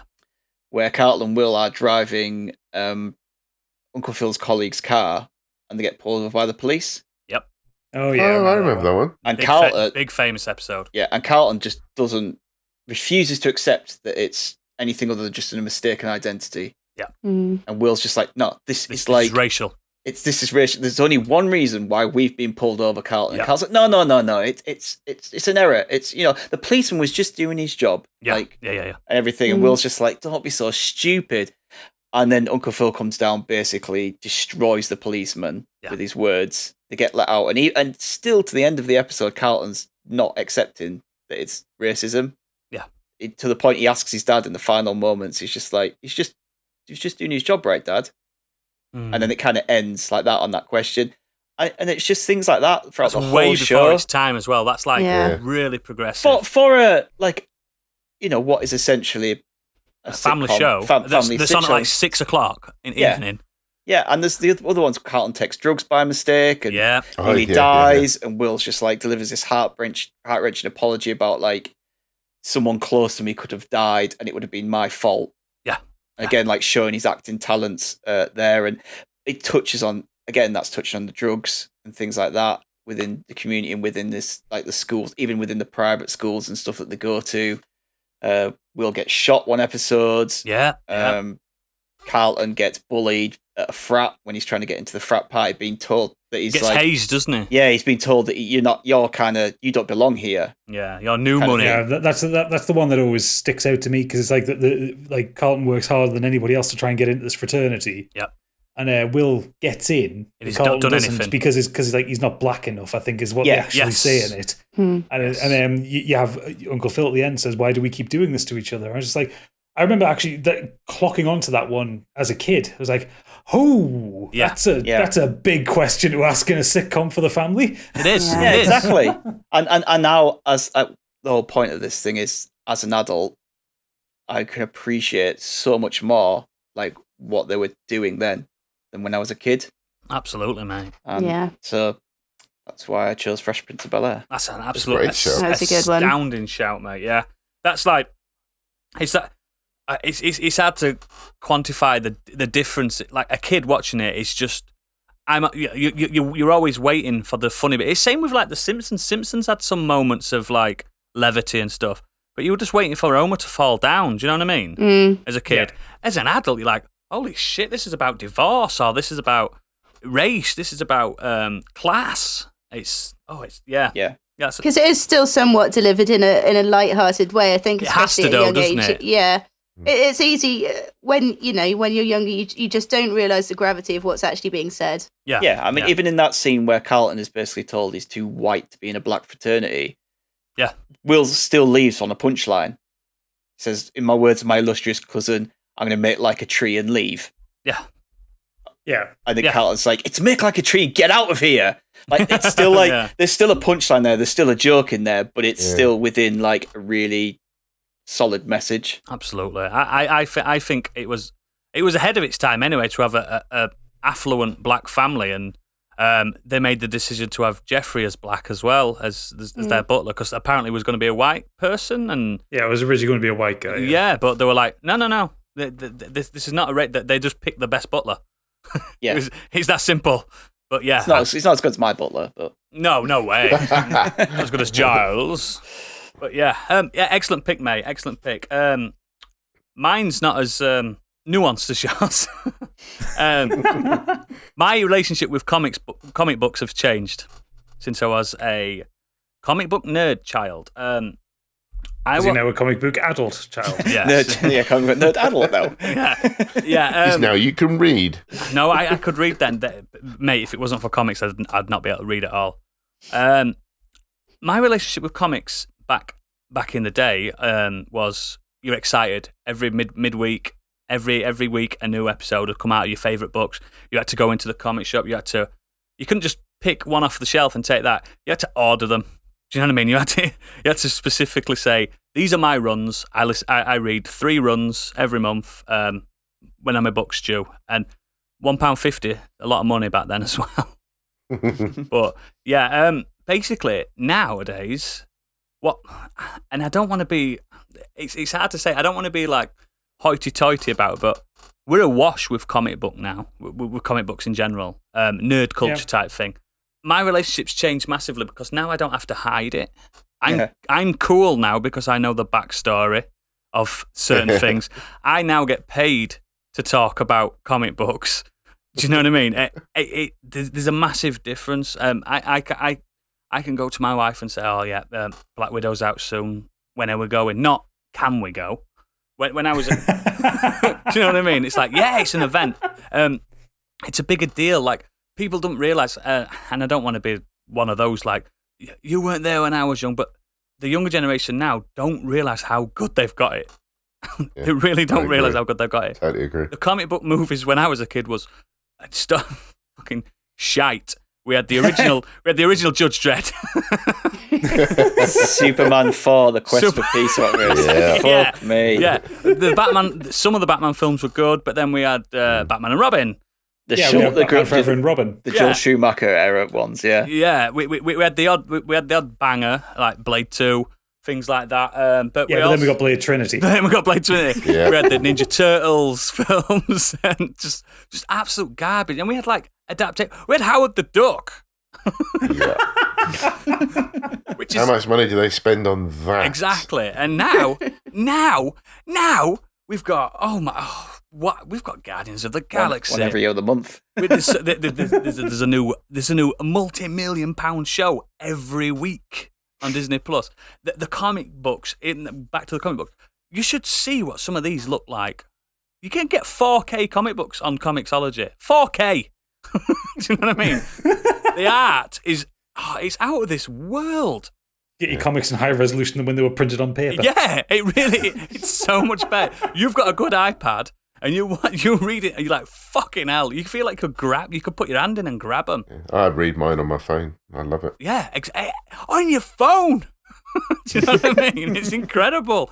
I had to get a bus to the comic shop in Wakefield. I had to go, have you got my books in? No, not yet, but you can wait here for 2 hours till delivery. So I did. and then you'd have to, from what I gather as well, you'd have to wait a lot longer for the next issue than these days. Yeah. You had to get what they call your box, so it had my name on it. Rather than going every week, you started getting a bit savvy and thinking, I'm going to go every 2 months, and I'm going to have a big box of comics, and you just pay for them all at once. You know what I mean? So you had a massive collection of it. Now, fucking hell, honest to God, you don't even have to read them. Some of these digital comics, they're read to you, and the pages turn at the same time, and the 69p. Because it's digital and stuff like that. But the Marvel still did that thing. They did it in the 90s. I don't know how popular it was, but like I was never big into comics themselves. Like I read like graphic novels when you probably got the omnibus, didn't you, at the end? Yeah. But I remember there was a series of Spider-Man comics where there was one story told over 3 different lines of the comic. Yes. So there was like the Amazing Spider-Man, the Incredible Spider-Man, and something else Spider-Man. Yeah. And I remember I picked one up from the newsagents, and it says continued on this date in the Incredible Spider-Man, and I was reading the Amazing Spider-Man. So I would go in and say, "Do you have this one?" He says, "Well, no, we get a Spider-Man comic in." It says, "No, it's a different one. Yeah. It's the same story, but it's a different one." And they used to treat it like shit as well. They go, "Get that one. It comes with a lollipop on front." You know what I mean? I don't give a fuck about this lollipop. I want to know what's happened to Gwen Stacy. She fucking died last week. Do you know what I mean? But it was like these 2 books that I've like my all-time favorite. I mean, I've got them on the wall and stuff like that. On the Marvel side, it's Ultron Unlimited. The story of Ultron Unlimited is one of my favorite things. As a young man, it was the first time I'd seen atrocity of that level, like destroying Slorenia, it was called. A full... Not Sokovia. No, not Sokovia. Slorenia, and how he destroyed it and that, and just absolute obliteration and stuff like that. And that was a Stan Lee book, and Stan Lee wasn't known for murder. No. they had, do you know what I mean? They had the comic book code. And then on the DC side, we had The Garden of Earthly Delights, which is a Swamp Thing comic, where Swamp Thing is going to court because he's been caught having sexual relations with his human girlfriend, and people are saying, "You're not human. You shouldn't be shagging that." Do you know what I mean? and how he then wreaks havoc on Gotham as revenge, and he turns Gotham into a garden, basically. It's so good, and obviously Batman kicks in, but yeah, and to this day now, like we're awash with just quality, like to the point now where we don't even have comic book writers writing comic books. We have authors. Because it's such a mainstream thing. Like, some of the most expensive movies ever made are comic book movies. You think back to fucking Masters of the Universe film. My God. We could make a better film with our budget. Do you know In fact, I think the thing that got me thinking when you brought this up, because I think it's a great topic, I wish I picked it now, but I would have gone for it. My version would have been where comics changed. And when they got when there was blood in them. Yeah, because I mean, I don't know if you remember, it was maybe a bit too young for you guys, but there was a comic that came out, an actual magazine comic called Scream in the UK. Yeah, I know Scream. And it had a lot of horror stories in there Yeah. that were drawn by a lot of artists that did Judge Dredd and stuff like that. But it really pushed the boundaries about what you could get away with in a kid's magazine. Yeah, there was no age rating to it either, was there? It's just you pick it up. No, exactly. They didn't have that comic book code. Yeah. But yeah, when I eventually got round to reading The Watchmen, because it was released so good. as a serialised comic at first. Yeah. And then obviously put into the omnibus. So I didn't read it until it was the omnibus. Which is the better way to read it, in my opinion. Yeah, that blew my mind. Just from enjoying comics before. Yes, you had the odd story that pushed boundaries a little bit, but it's cliche, but it's true. It's an absolute fucking game changer. Yeah. That comic is so fucking good. Yeah. With a story told within a story, you've then got the newspaper clippings in the middle. The unreliable narration. Which is like the lore of the background of certain characters. It's way better than the film, mystery, isn't it? Yeah, the mystery as well. It was just, it's a fucking game changer. For people that think comics are comics, read that and your life will change. Yeah. And it just opened the world up for other people to suddenly think they can tell any fucking story they like. It doesn't have to be about superhero. It could be anything. Yeah. There's two comics that always kind of stand up to me, and you get them now as always like special edition hardbacks. Yeah. The coffee book table versions. Yeah, they're both Batman-ish comics, both about the Joker. The first one is called literally just Joker. It's nothing to do with the film from 2019. I know which one you mean. It's brutal. It doesn't have Batman in it at all. It is literally just about the Joker coming back to Gotham and starting his business up again. And it's brutal. It's one of the most violent comics I've ever read, and it's absolutely brilliant. It has one of my favourite panels of artwork in it as well, and it just shows the Joker sort of being a bit vulnerable at one point, and he's just kind of hugging Harley. He's like knelt down in front of Harley and hugging. I just absolutely love that artwork. And the other one is, it's the 80s classic. It's The Killing Joke. Oh, mate. Yeah. Why have they not done that film? Well, no, they have, and it was terrible. Yeah, that's true. They did an animated version of it with Mark Hamill doing the Joker voice and Kevin Conroy doing Batman. Killing Joke shook the world, mate. Yeah, Killing Joke is incredible because it's the full kind of character detailing of the Joker, where he came from and how unreliable a narrator he is. Because you do get his backstory of how he became the Joker. But you do. You're never sure if he's telling the truth. Exactly. You're never sure, and you see like kind of the depths of his insanity in like what he does to Commissioner Gordon and what happens to Barbara Gordon, how she becomes Oracle and stuff like that. It's absolutely brilliant and not as violent as Joker. No, but it's a bit more cerebral, isn't it? A bit more cerebral, but very unsettling. And you get those last panels at the end when Batman's kind of defeated him. Yeah, and he's just on his knees in the rain laughing. Yeah, and it's just even like reading it, like it's not like. There's no voice to it. It's not animated or anything. Just reading it, it's unsettling. It's incredible. Yeah, there's another one which is set in Arkham Asylum. I can't think. It might even be called that, but it's just actually it focuses around the inmates as well as the Joker being there. How everybody's going absolutely mad, and it's just really dark. Yeah, really, really dark. There's that self-harm and stuff in that one, isn't there? It's really, really clever, but it's just kind of like, oof. If like, I mean, I'll stop talking about comic books now because I could talk about it forever. But if you've never been into it and you want to get into it, I suggest Alan Moore. I suggest Stanley after the 70s when it wasn't like greetings, true believers. When Stanley just decided to be, do you know what? It is the 80s, and read X-Men. Because there's not enough love for X-Men because of the films. Read X-Men, honestly. And any Jim Lee book, any Jim Lee book, regardless of who he's working for at that time. But yeah, Alan Moore, go for it. But yeah, comic books. So they're different now to me. We're awash with it. I'm not saying it's diluted. I'm saying it's better. It's just a better world. Because now we don't have to go to Greek mythology, Egyptian mythology, Norse mythology for our heroes. We've made his own, and I think that's special. We've got his own. Well, to be fair, a lot of them are based on those mythologies. Of course they are, yeah. But we've made them our own, haven't we? That's the nice thing. And anyone can make a comic book, so do it. Gadget, what's your next one? Okay, so the next one I'm talking about is role-playing games. For not like D&D or anything like that, although that has changed. My opinion on that has changed. I'm talking about video games. So when I were a weein, a little one, I loved JRPGs. I loved me Final Fantasies. Never heard of it. No, you wouldn't have oodles. They're very under the radar. I like me first-person shooters and stuff. Yeah, you're a proper Doom guy, aren't you? Yeah. But yeah, like, I love the I love those really stat-heavy, square-soft JRPGs. I really struggled with CRPGs, so games like Baldur's Gate, the early Bethesda Icewind ones Dale like and stuff. Morrowind. Yeah, like the stuff that was actually based on D&D. Yeah. Oddly enough. Or like, Eye of the Beholder, Ultima, that kind of thing. I really struggle with those because I found, for all the Final Fantasy is really stat-heavy, it's more narrative-heavy. Like, it pushes you with a story forward. Yeah.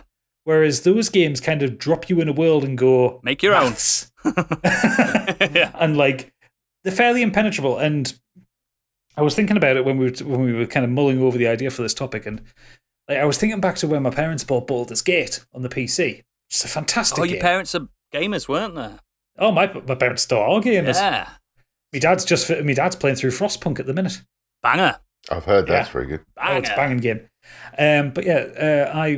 So I remember trying to play Baldur's Gate, getting through the opening cutscene, getting through the character creator, just picking things because I didn't know what anything was. And then it drops you into the world, and that's the tutorial.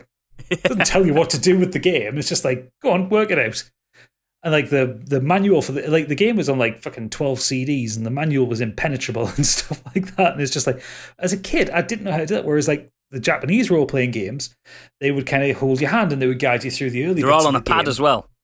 Yeah, they're all on a pad, so you don't have to learn an entire keyboard and mouse combination. And the menus are pretty clearly laid out, unless you're looking for the sound options. In the config menu, Biggie. Fuck off. But I'll never forget that. Like even with like Final Fantasy VII, like the materia system is actually pretty complicated, but the way it introduces you to it is really gradual, and like it says, you put this one in here, it'll make this stat higher or might make this stat lower and stuff like that, and you kind of learn the basics of it, and then as you play the game, you learn the nuances of it. Yeah. Whereas in the 90s and the early 2000s, computer role-playing games, like PC-based ones, they weren't very good with that stuff. Like Morrowind has no tutorial. Like, it just drops you in a world and goes, get on then. Don't they drop you off in a boat or something like that? You get off at a dock, you're in Tamriel, and it's just like, go on, do your thing. Yeah. I mean, Oblivion and Skyrim did that better, like as the games evolved. Yeah. Like, so Fallout. I watched Up Is Not Jump's video on Fallout is an absolute nightmare. I watched that this morning. Just released it. And this is what made me think about this, because he talks about your tutorial in Fallout is not a tutorial, because you walk out of the first vault and you're attacked by a rat. The game has not told you how to fight the rat, how damage works, how to damage the rat, what the rat will do to you. And you kind of have to spend a half an hour dying several times over to a single level 1 rat. Can you not romance the rat? No, not at that point. I thought that was against your beliefs. It is. But yeah, so like in the 90s, they just didn't get that right. Yeah, I know what you mean. It's opaque, isn't it? But as time's gone on, and as I've grown older and slightly less wiser, but slightly more grey and balder, I find that a lot of JRPGs I find quite impenetrable now. Like, so the example I would give is Dragon Quest XI. I know it's a great game. Your words. I'm not disputing that it's a good game. I don't have the patience to get into it, is the problem, because to start the game proper, you've got to put about 6 hours into it. 20. Yeah, but I mean, just to get through the prologue. Oh, yeah. Yeah. To actually be free. And whereas, like, last year, I played through both Disco Elysium and Divinity Original Sin 2, both massive role-playing games. And I played through them really happily, without any issue, learnt on the go, and it was perfect. And those they games, do a better job at that.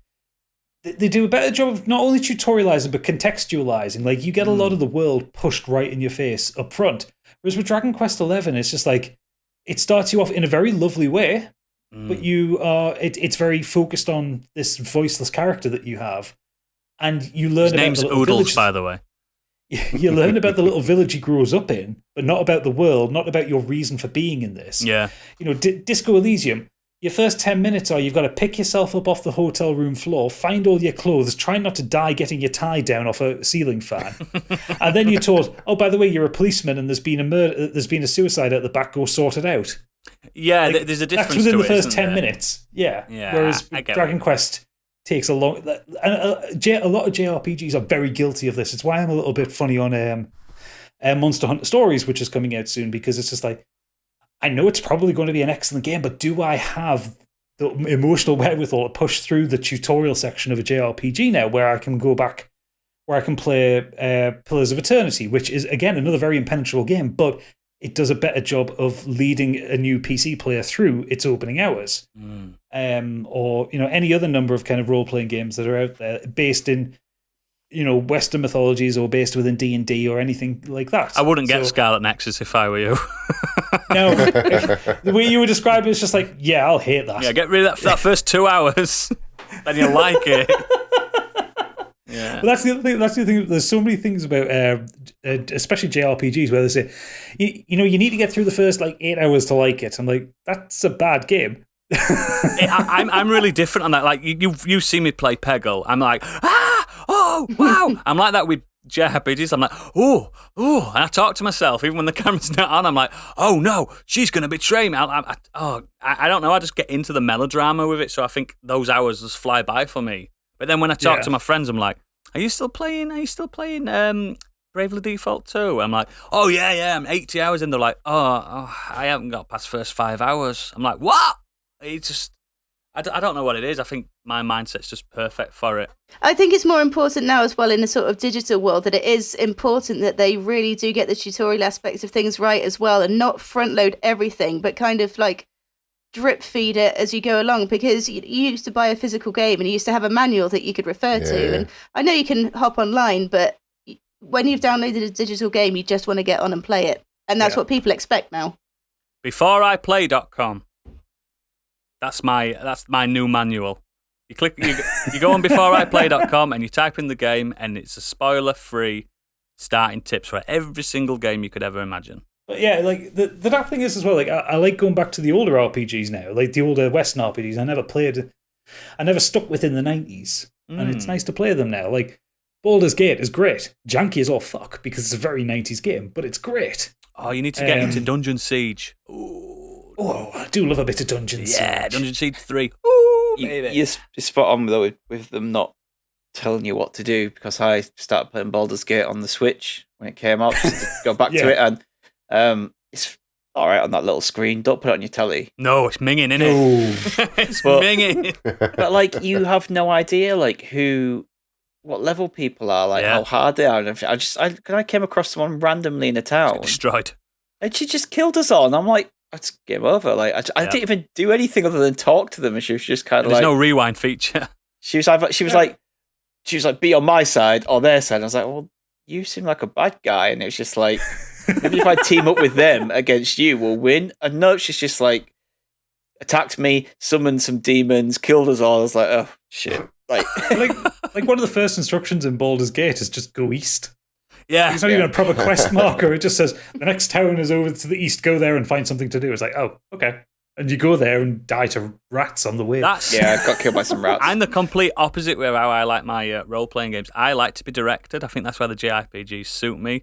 I played Skyrim seriously for the first time this year, and I was like, I've not played it. Like, what the fuck is happening? Where am I going? Who am I? I'm going, I'm shouting people off the cliff. Apparently, you're not even supposed to blow.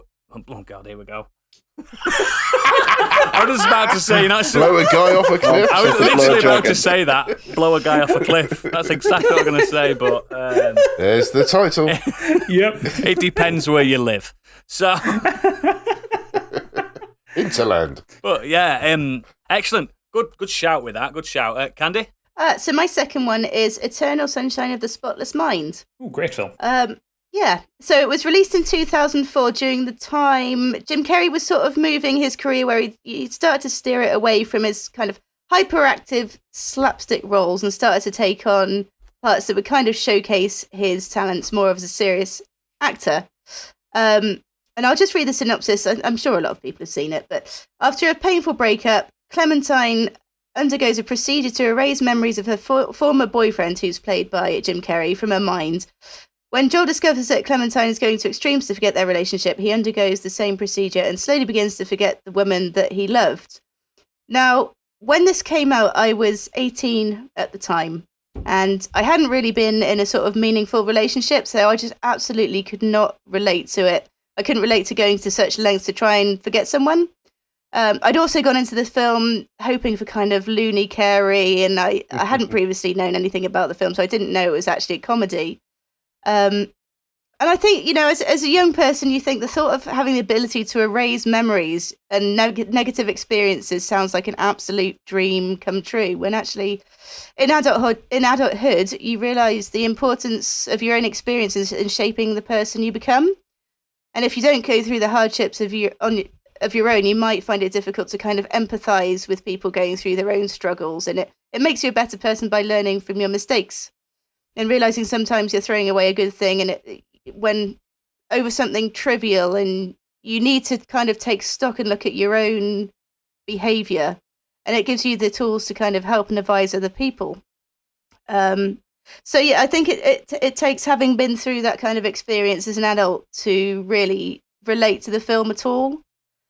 That said, I think I really wish I could erase the memory of telling Kevin Smith that he smelled the way I imagined. If there was a machine, The smell of weed. he smelled of weed and lynx, and that's exactly how I Which imagined. links Africa? Africa, yeah. Woo! That's the thing. How did that he actually take happened. that bite, dare I ask? In good humour, I think. I'm not sure he 100% heard what I said. Thank God. You didn't get a word in. He talks more than me. He does. But yeah, it's just a really. It's not an easy film to watch, especially if you have been through especially if you've recently gone through a breakup, but just any kind of breakup down of any kind of meaningful relationship, whether that be a partner or a family member or A job, even or a friend, and that's just not the kind of thing most children or most young people, I think, are in a position to understand, or you would think most children are lucky enough to not understand that kind of. I watched it that too kind young of hurt. too. I was like, "What is this? This is not The Mask." Mhm. That's exactly what I thought. See, yeah, I did- that's what I was hoping for. I didn't look at it like, oh, this isn't a slapstick Kerry film. I just didn't get it. I didn't click with it. Yeah, I struggle Everyone with said it, but like I think it's I have to so. rewatch it. Everyone's like, oh, it's so good, it's so good. And I think if I watched it now, It is really good. Appreciate it more. But yeah, it's when I've watched, I'm just like, I don't see why everyone loves it so much. I remember after but it came out and everyone had their hair dyed after it. 'Cause she dyes her hair in it, doesn't she? She does, yeah. no idea. I can't remember much about it. I just remember not thinking much at the time, but I think that might be due, like what Candy's touching on, and just being, you have to kind of be the right age and have lived through certain things to kind of get it more. Mm-hmm. Yeah, I definitely think I need to revisit it. Yeah. Jim Carrey's that's a good actually a call. really wonderful, serious actor as well. Did you see the between number that- 23? I didn't see that one. Was that a stinker? Yeah, don't He's well, trying so hard to be super serious. You can be as serious and as good as you want, but if the script is shite, it doesn't Yeah. matter. Yeah. Mm. I love him in The Truman Show. That's one of my favourite movies of his. Oh, yes. Because I think, even though there's a little bit of that Jim Carrey in it, I think that portrayal that he pulled off really, I don't know, it got me in the That feels. film movie. I actually thought it made was an excellent. actual psychological issue in some people that they believed they were in the Truman Show, or their own Yeah. personal God. ones, and now it's an actual like mental illness that people have. Condition, Yeah, which is probably what he was beforehand, but now it's got like a proper It's got a name to it. name to it. I don't think it's like Trumanitis or something, but And I think Jim Carrey just has that.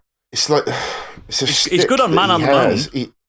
has. He's good when he has a role that's funny, like you say, if the script's good. But there are times when it was just Jim Carrey as, and it was just the same kind of bullshit. I'm sorry, but I just dropped off him very quickly.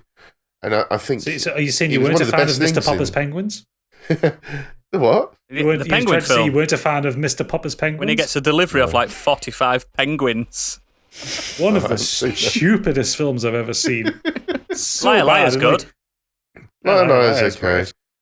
But I That was kind thinking of the drop off of his career, I think. Lila was when it started to go downhill Like Dumb and slightly Dumber with a 2. comedy. Don't speak about that. That was a thing. I mean, when he was the Riddler, I mean, he was almost like playing. He was just playing himself, wasn't he? Yeah, playing himself, playing like the original Batman's Riddler. It was. Just He wasn't. really He was over playing the top. Caesar Romero's Joker as the Riddler. Yeah. That's what he was doing. Yeah, I think it's when you see flashes of his actual personality, because he struggles quite badly with his mental health, I think, doesn't Yes, he? he He's like a does, manic yeah. depressant, isn't he? Yeah, and I think he really has struggled quite badly. And a lot of the films, like Ace Ventura and everything, it's easy for him to mask himself and Don't just watch be Ace completely Ventura zany. nowadays. The first one. Not aged well. Oh, no. But when you see glimpses of his serious acting, I think, I can sort of see that he's put a little bit of himself into that.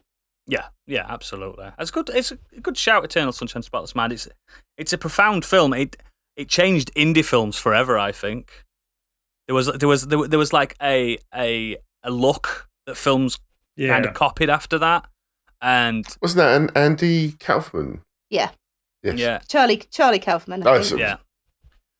It just like changed the landscape of what these multi-million dollar actors could do. Like, can we give you $50,000 and will you do this actual think piece instead? And it turned. I think it paid off. Obviously, he went back to fucking Evan Almighty and things like that. After, you know what I mean? He went back to his roots. Bruce Dumb and Dumber Almighty. 2. Bruce Almighty. That's it. Not Evan Almighty. That's because that's It's one go, isn't it? paying the mortgage, isn't it? Paying the mortgage. So yeah, that's a good shout. Biggie? Yeah, again, it's something that just popped into my head really almost before we started the show. Got me thinking about day one releases. So there was a films, time, games. I don't know if people can remember, especially with games, was that you got the game out of the box and could play it. I don't know what you At mean. The time, What do you mean? the time that the company spent developing that game, it was ready generally to launch, to play, to download, to do what you wanted What, to you mean do, to play the bug game free? in its. Yes. I don't believe you.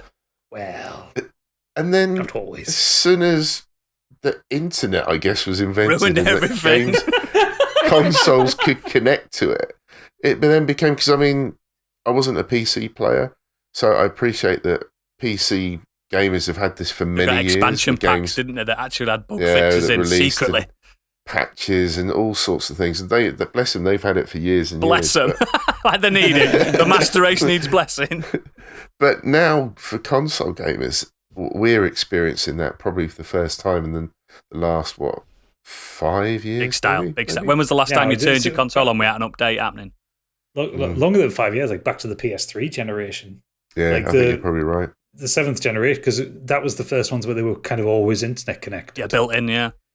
Yeah, and you had, obviously the PS5 had its hard disk, PS3 had its hard disk, and the Xbox 360 you could get with a hard disk, and Yeah. it was quite easy for them to just push out a cheeky little update here. Oh, this isn't working. Let's and they start off. It's just little, throw like maybe a couple of 100 kilobytes. Don't forget you haven't got unlimited data packages yet. Don't Yeah, forget. everything had to be small, and you could only download so much over Xbox Live. And it's Yeah. just like they'll just pepper them out there, Mhm. and now They're bigger than the game. ooh, yeah, 60 Cyberpunk's Day One gigabytes. patch was bigger than what can fit on a Blu-ray. I mean, it's just mad. The best example is that- No Man's Sky, where the game released at 2 gigabytes. It is now 75 gigabytes. What a chuffing growth. But it's just got to that point where I have no confidence in games released day one.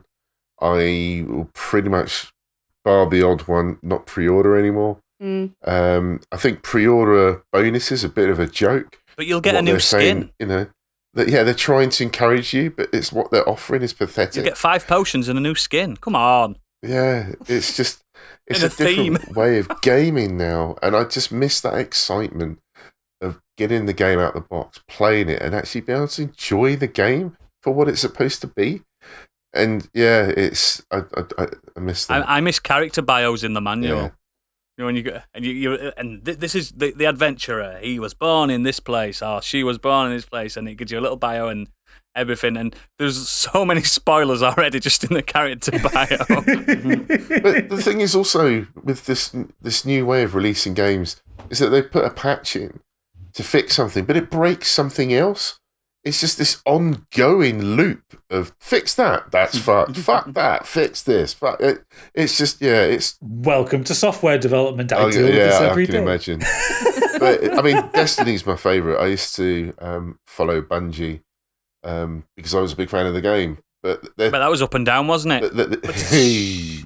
But their Twitter was just got ridiculous. It was, we just discovered after this patch that this error code of, I don't know, fucking Badger or Armadillo is now not working. Users are experiencing this. Hotfix will be coming soon. And then 2 days later, we have now fixed that. But here's the new error code. And it was just constant. And I just thought, if you're playing this game, how fucking frustrating must that be? That you can't even get going because, I don't know, a big event they've dropped in. But, the loot's not actually dropping because we added a hotfix. Fuck that. We'll send you some engrams in 2 weeks. Yeah, it's just ridiculous. And I think it's a natural byproduct of games getting more complicated, though. So Absolutely. It is, but you know what? I will wait for a game to be developed. There's so many games to play, especially my backlog.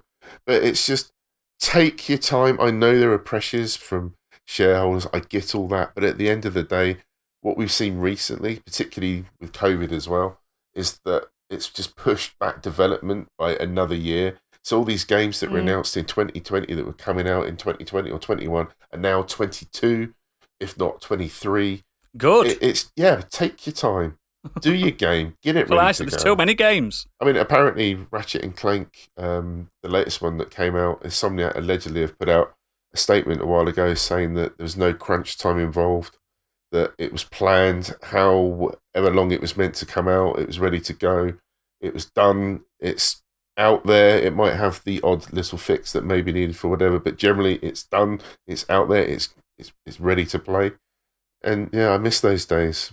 I mean, you get some games that come out that aren't finished, like Monster Hunter Rise got its ending 2 months after it came out. Yeah. The story. If you play it through the single player story mode, you just got to a point where it stopped. There wasn't an end, was there? No. Credits, yay! You beat Magnamalos and then credits. Yeah. Oh. Did we save the world? No. And then they released an update with the actual end to the storyline on it that was a COVID one. I think that was. They admitted that, though, didn't they? They said that. Yeah. They said that up front, like when about a day after it came out, they went, "Oh yeah, by the way, the end of the story is coming in like 2 months' and time." And it's free, don't worry. Yeah, it's for a free update. Games are more complicated now than they obviously were. Like, the original Mario was made by 20 people, and now it's like, to make a Mario game, it's a team of 250. Yeah. And everything is systems on top of systems on top of systems. So like when you I know we keep ragging on, but a game like Cyberpunk, that is a game where all the systems need to work together to get emergent gameplay. So, you have the gravity system, which doesn't work. You've got the weather system, which doesn't work. You've got the traffic system, which doesn't work. And all these things that didn't work together or on their own caused the clusterfuck that was Cyberpunk, because that was rushed out and pushed out. And they thought, we'll get it to this point and then we can patch it on day one. And it kind of didn't work. Yeah. But when games came on a single disc and came out finished, you didn't get games as complicated as that. But then you have like what Steve was playing, Valheim. It was announced, it was early access. Maybe like 5 people or something. It was designed by a small team, but they were upfront about what it was and that they'll be updated and added stuff to it. And to me, if you're going to do a game like that, that's the right way to do it, because you've absolutely agree. You've already told people you've lowered their expectations basically, and actually got a good game out of it. Yeah, it's like a lot of indie PC games are like that, like Rust and Ark and stuff like that. They all came out with it says, okay, we've got this really cool idea for a game, but there's like 8 of us. So here's the first bit in early access. Keep playing, I promise. I get Larry not doing that with Baldur's Gate 3. Keep said Baldur's Gate so many times in this episode. But that is out now in early access. The story isn't finished, and there's only like half the classes that they want in there, but you can buy it now and play it. Yeah. And they just keep bolting more stuff onto it. Yeah. Which I think is actually a good way to do a lot of big PC game development, especially stuff where it like doesn't have a set narrative that matters, Well, it's certainly better to add things than to overpromise and then take things away, like I think Cyberpunk's problem was. Yeah. Or like Watch Dogs' problem was when you got those Ubisoft trailers at E3, and then you got that first Watch Dogs. They were just lying. Yeah. Straight up lying. Liars. Excellent, good shout. Stig? Mine's not going to be a quick one, this one. Mine's, sorry, not going to be a long one. It's going to be a quick one. That's what she said. Right? So I want to talk about, it's been mentioned before on the show, before, but I want to talk about the Blues Brothers. Yes. We keep coming back to it because it meant a lot. Again, like Fresh Prince of Bel-Air, this isn't something that I hate and now love, or vice versa. This is just something that I watched with my dad when I was younger. I enjoyed it. It was fun. And as I've grown older, I have grown to appreciate it a lot more. I appreciate its the likes of John Belushi and Dan Aykroyd more, the music, the comedy timing, the outstanding cameo of musicians that they have in there. So you're talking the likes of James Brown, Aretha Franklin, Ray Charles? Ray Charles, yeah. Ray Charles, yeah, it's in there. Big Motown vibes and stuff. Yeah, and it's just kind of, it grows on me more and more every time I watch it. And I absolutely love the music in it, and it pushed me to appreciate and listen to more music in that genre. Yeah, man. Jailhouse Rock got me to listen to Elvis's version of Jailhouse Rock. From there, I now consider Elvis one of my favorite artists of all time. He's the king. I absolutely love Elvis Presley, and it kind of comes from this. But not as when I was a kid. When I was a kid, it was just, this is a fun film to watch with my dad. It's funny. It's got songs in it. It's cool. They swear in it. It still looked good. It still looks good as well. That's the thing. Yeah. As well, so and I've said this before, but I will forever remember this film as it reminds me of my dad. My dad's still alive, but I know that when the time comes and he does pass away, this will probably be the first film I sit and watch.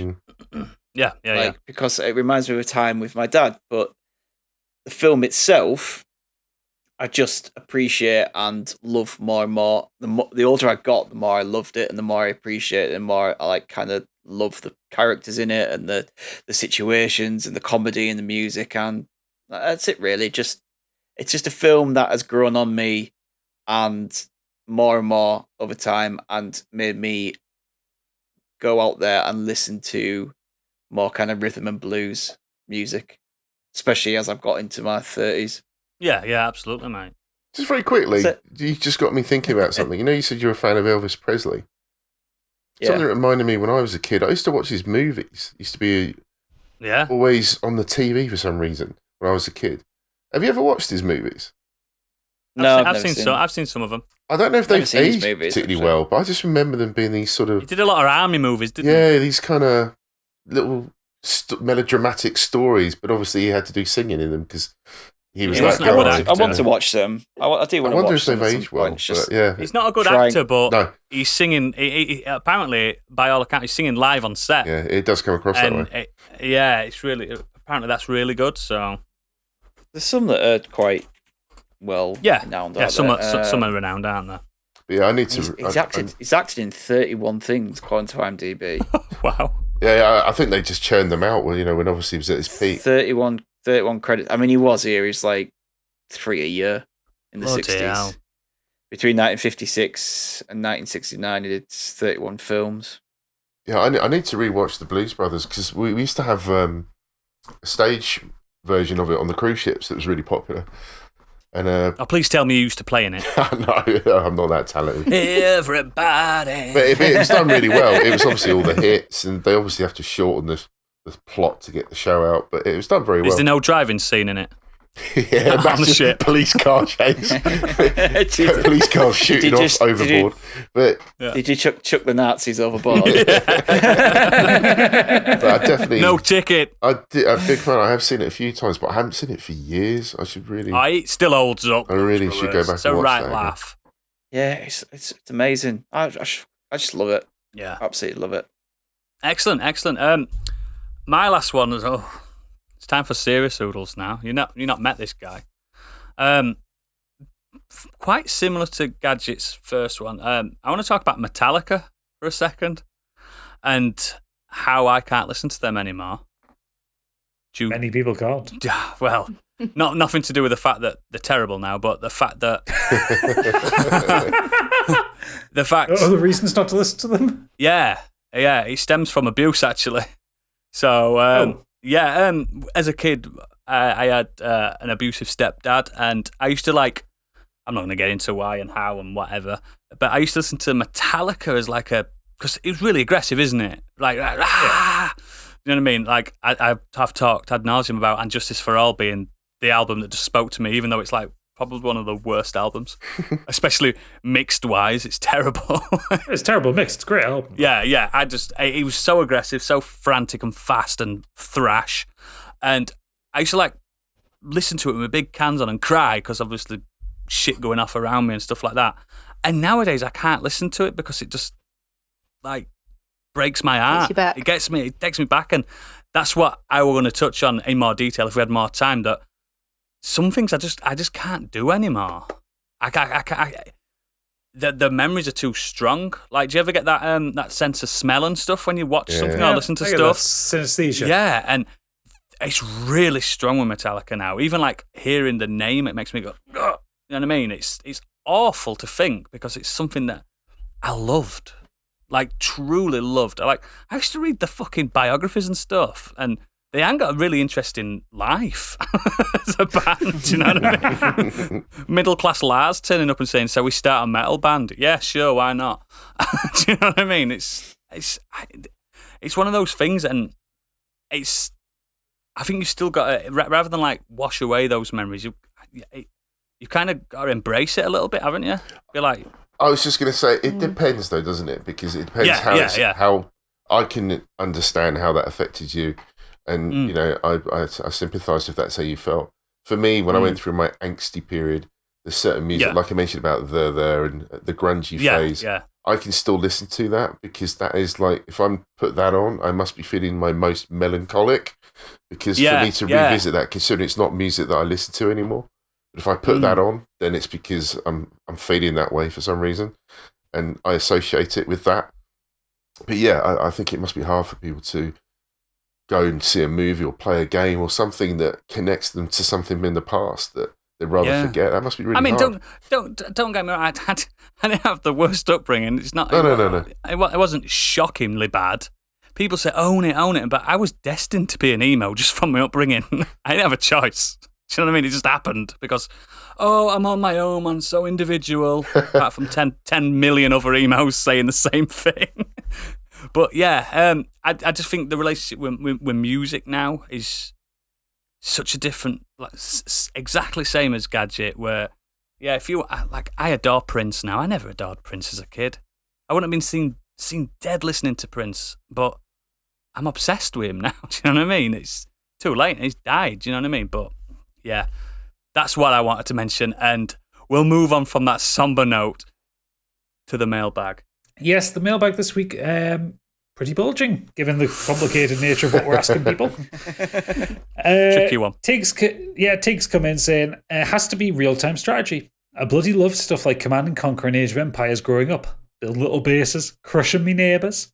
But video games like that are so complicated now with so many systems. I miss simplistic strategy games. Yes. I hear that. I hear that one. Same. When he put that, I was just like, oh shit, that's such a good example I could have used. You can just hover over all your units and send them to kill. Yeah. Red Alert, Age of Empires. Yeah. Like I've played Age of Empires 2 recently, like 6 months ago or something when it came out on Game Pass. It's still amazing, and they've just released Red Alert as well. Nowadays it's just like there's just so much shit you have to kind of. I put about deal with 200 hours into Frank Herbert's Dune, which is just oh, you poor bastard. It was just a rip-off of Command & Conquer with sandworms. I was going to say, you talked about the movie. Dune came before Command & Conquer. Did it? Oh, well.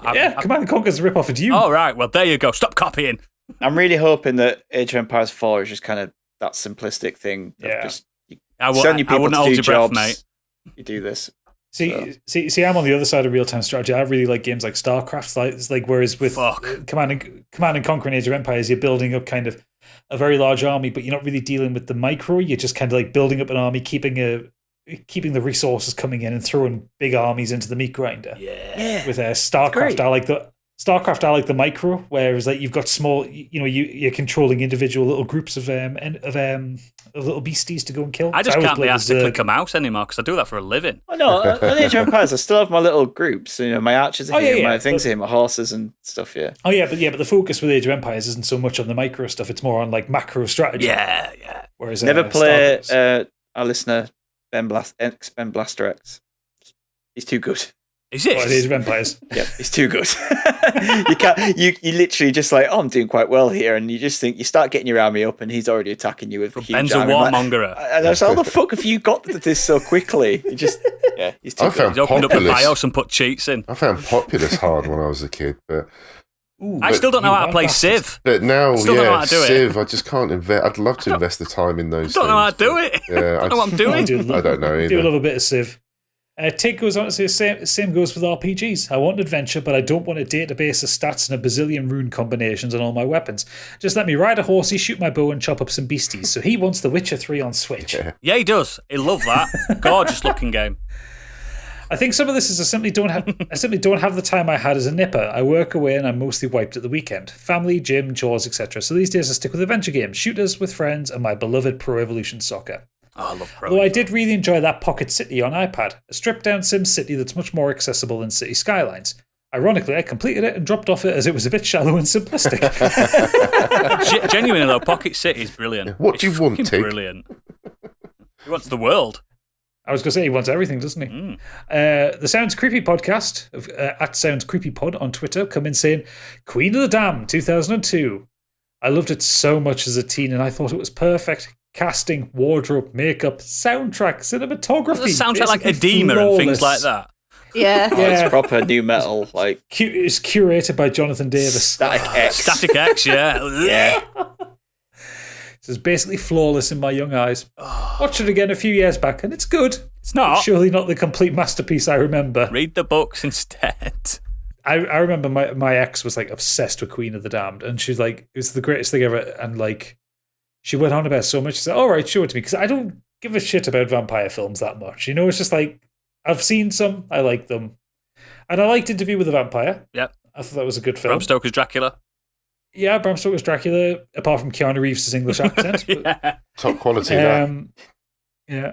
And so she puts on Queen of the Damned for us, and I sat there for like 90 minutes going, what the fuck am I watching? See, I fall into the category of absolutely worshipping it, being the absolute new metal goth that I was when it came out. Static X can do no wrong. Oh yeah, you were purely the target audience. What, 16 to 18-year-old goth girl in the Yep. 2000s? It got me. Is it Stuart Townsend that's Lestat? It is, isn't it? Yeah. Yeah. Oh, it was, Oh, it was beautiful. gorgeous. Oh, gorgeous. Was it Alia as the Queen of the Yeah, Damned? and she was brilliant as that. Yeah. Oh, yeah. A Cash. I think it's a Cash, the Queen. I can't remember the name. I haven't read the books in years. But yeah. Yeah, Queen of the Damned was never good. No. No. Best boy Kurt Lewin's come in saying, "Hi crew. The only thing I could think of for this was football games, specifically FIFA. I used to love FIFA growing up, and it would be my most anticipated game each year. I would play it more than any other game.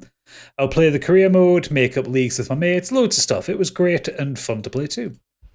But when I play it now, I just find it dull. No longer resembles football. To me, it's like a basketball match with play going from one end to the other all the time and matches ending with ridiculous score lines constantly. And when I watch people play it, they're just doing this crazy skill with players all the time. It looks ridiculous to me. Football isn't actually like that.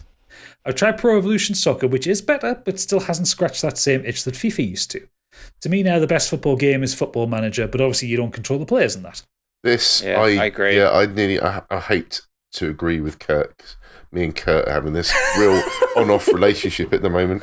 But Will they, won't they? I nearly picked this as a topic, and then I saw Kurt's email come in. I was like, perfect. He won't like Pez that much because there's no Derby City in it or Derby County, whatever the silly No, team because it supports. you can download the option files and do that anyway. It's not a big issue. The menus are atrocious, but it's just the fact that, yeah, football games used to be great fun, whether it was on your own with your mates. And I did play a bit of FIFA recently, and it was fun, but I played against someone It's all who about was, that ultimate team, isn't it, nowadays? That's all I see now is people moaning about Ultimate Team and not getting the right cards. Yeah. Oh my Shit God, I like didn't that. get Pele. I played against Yeah. a friend's son, and just the skills he was pulling off on the pitch, and I was just like, I can't. Yeah, there's compete like against finesse this. moves now where you Yeah, can do it's like ridiculous. weird Absolutely shoving. ridiculous. Yeah, it's shocking, man. Just play Mario Strikers. I watched my nephew play FIFA 20 when that first came out. And he showed us a match, and he was playing as Newcastle, and he won. So I knew it wasn't realistic. Yeah, good shout for Football Manager. But that's the mailbag this week. Excellent. Thank you very much. Stig, would you care to do the socials and a sneak peek of what we'll be doing next time? Yes, I can do that. So you can find us on Twitter at Modern Escapism. On there, you'll find a link to all of our episodes, our socials, and our Discord. You can find Do Dragons Dream of Scorched Sheep at Scorched Sheep. As I said earlier, we're now on to episode 3 tomorrow by the time this comes out. If you have any comments, you can either tweet us or email us at modernescapismpod@gmail.com. Gaming streams, we like to do them at twitch.tv modernescapism. The schedule at the moment is Oodles is playing Banjo-Kazooie. No, I'm not. No? Has he sacked it off already? Jesus. Yeah. Sacked it off within an hour of opening the stream. Oh, really? Okay, now. Yeah, it's shit. Yeah, Debbie Punk's been quiet on the Discord. I'm assuming he's plotting revenge. Ever consistent. Who else? I've completed one game on stream. Still haven't completed the biggest game on there. It's shit. No, I'm not about that one. Oh, that's so bad. Banjo-Kazooie it's not good. So I played Peggle instead. Okay, Oodles will find something to do. Biggie is carrying on with his Dark Souls streams. On Mondays, Wednesdays, Gadget is doing some retro shooting in Dusk. Oh, yeah. And Yeah, I picked up Dusk and the Medieval in the Steam sale, so I figure until we get back to the co-op streams when the Loki recordings are over, I'll do a bit of retro shooting. Nice, man. I love a 90s style shooter. Yeah. And Candy is doing her creature feature horror stream on Thursdays. She's currently playing Hellblade: Senua's Sacrifice. And after that, she's doing Five Nights at Freddy's.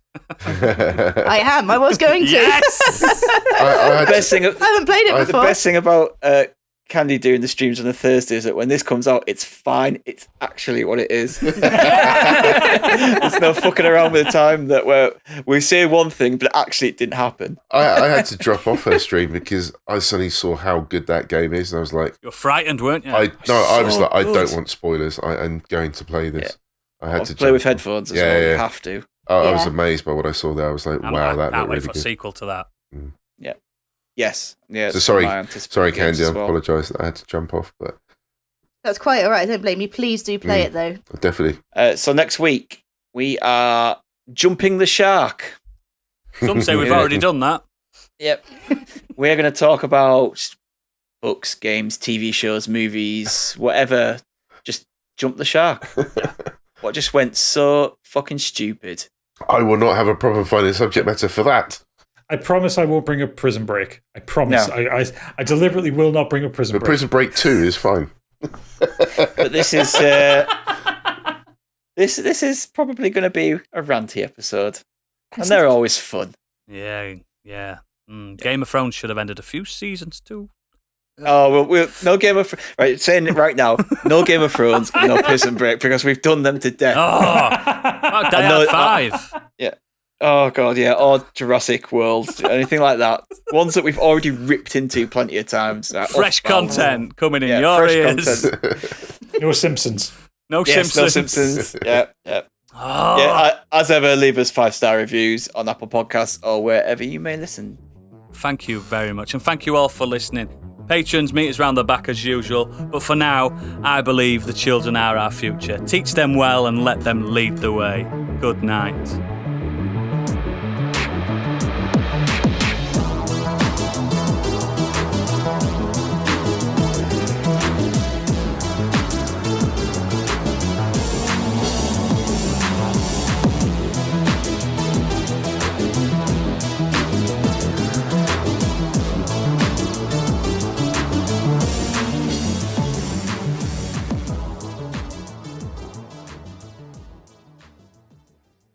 Now the vegans have took over.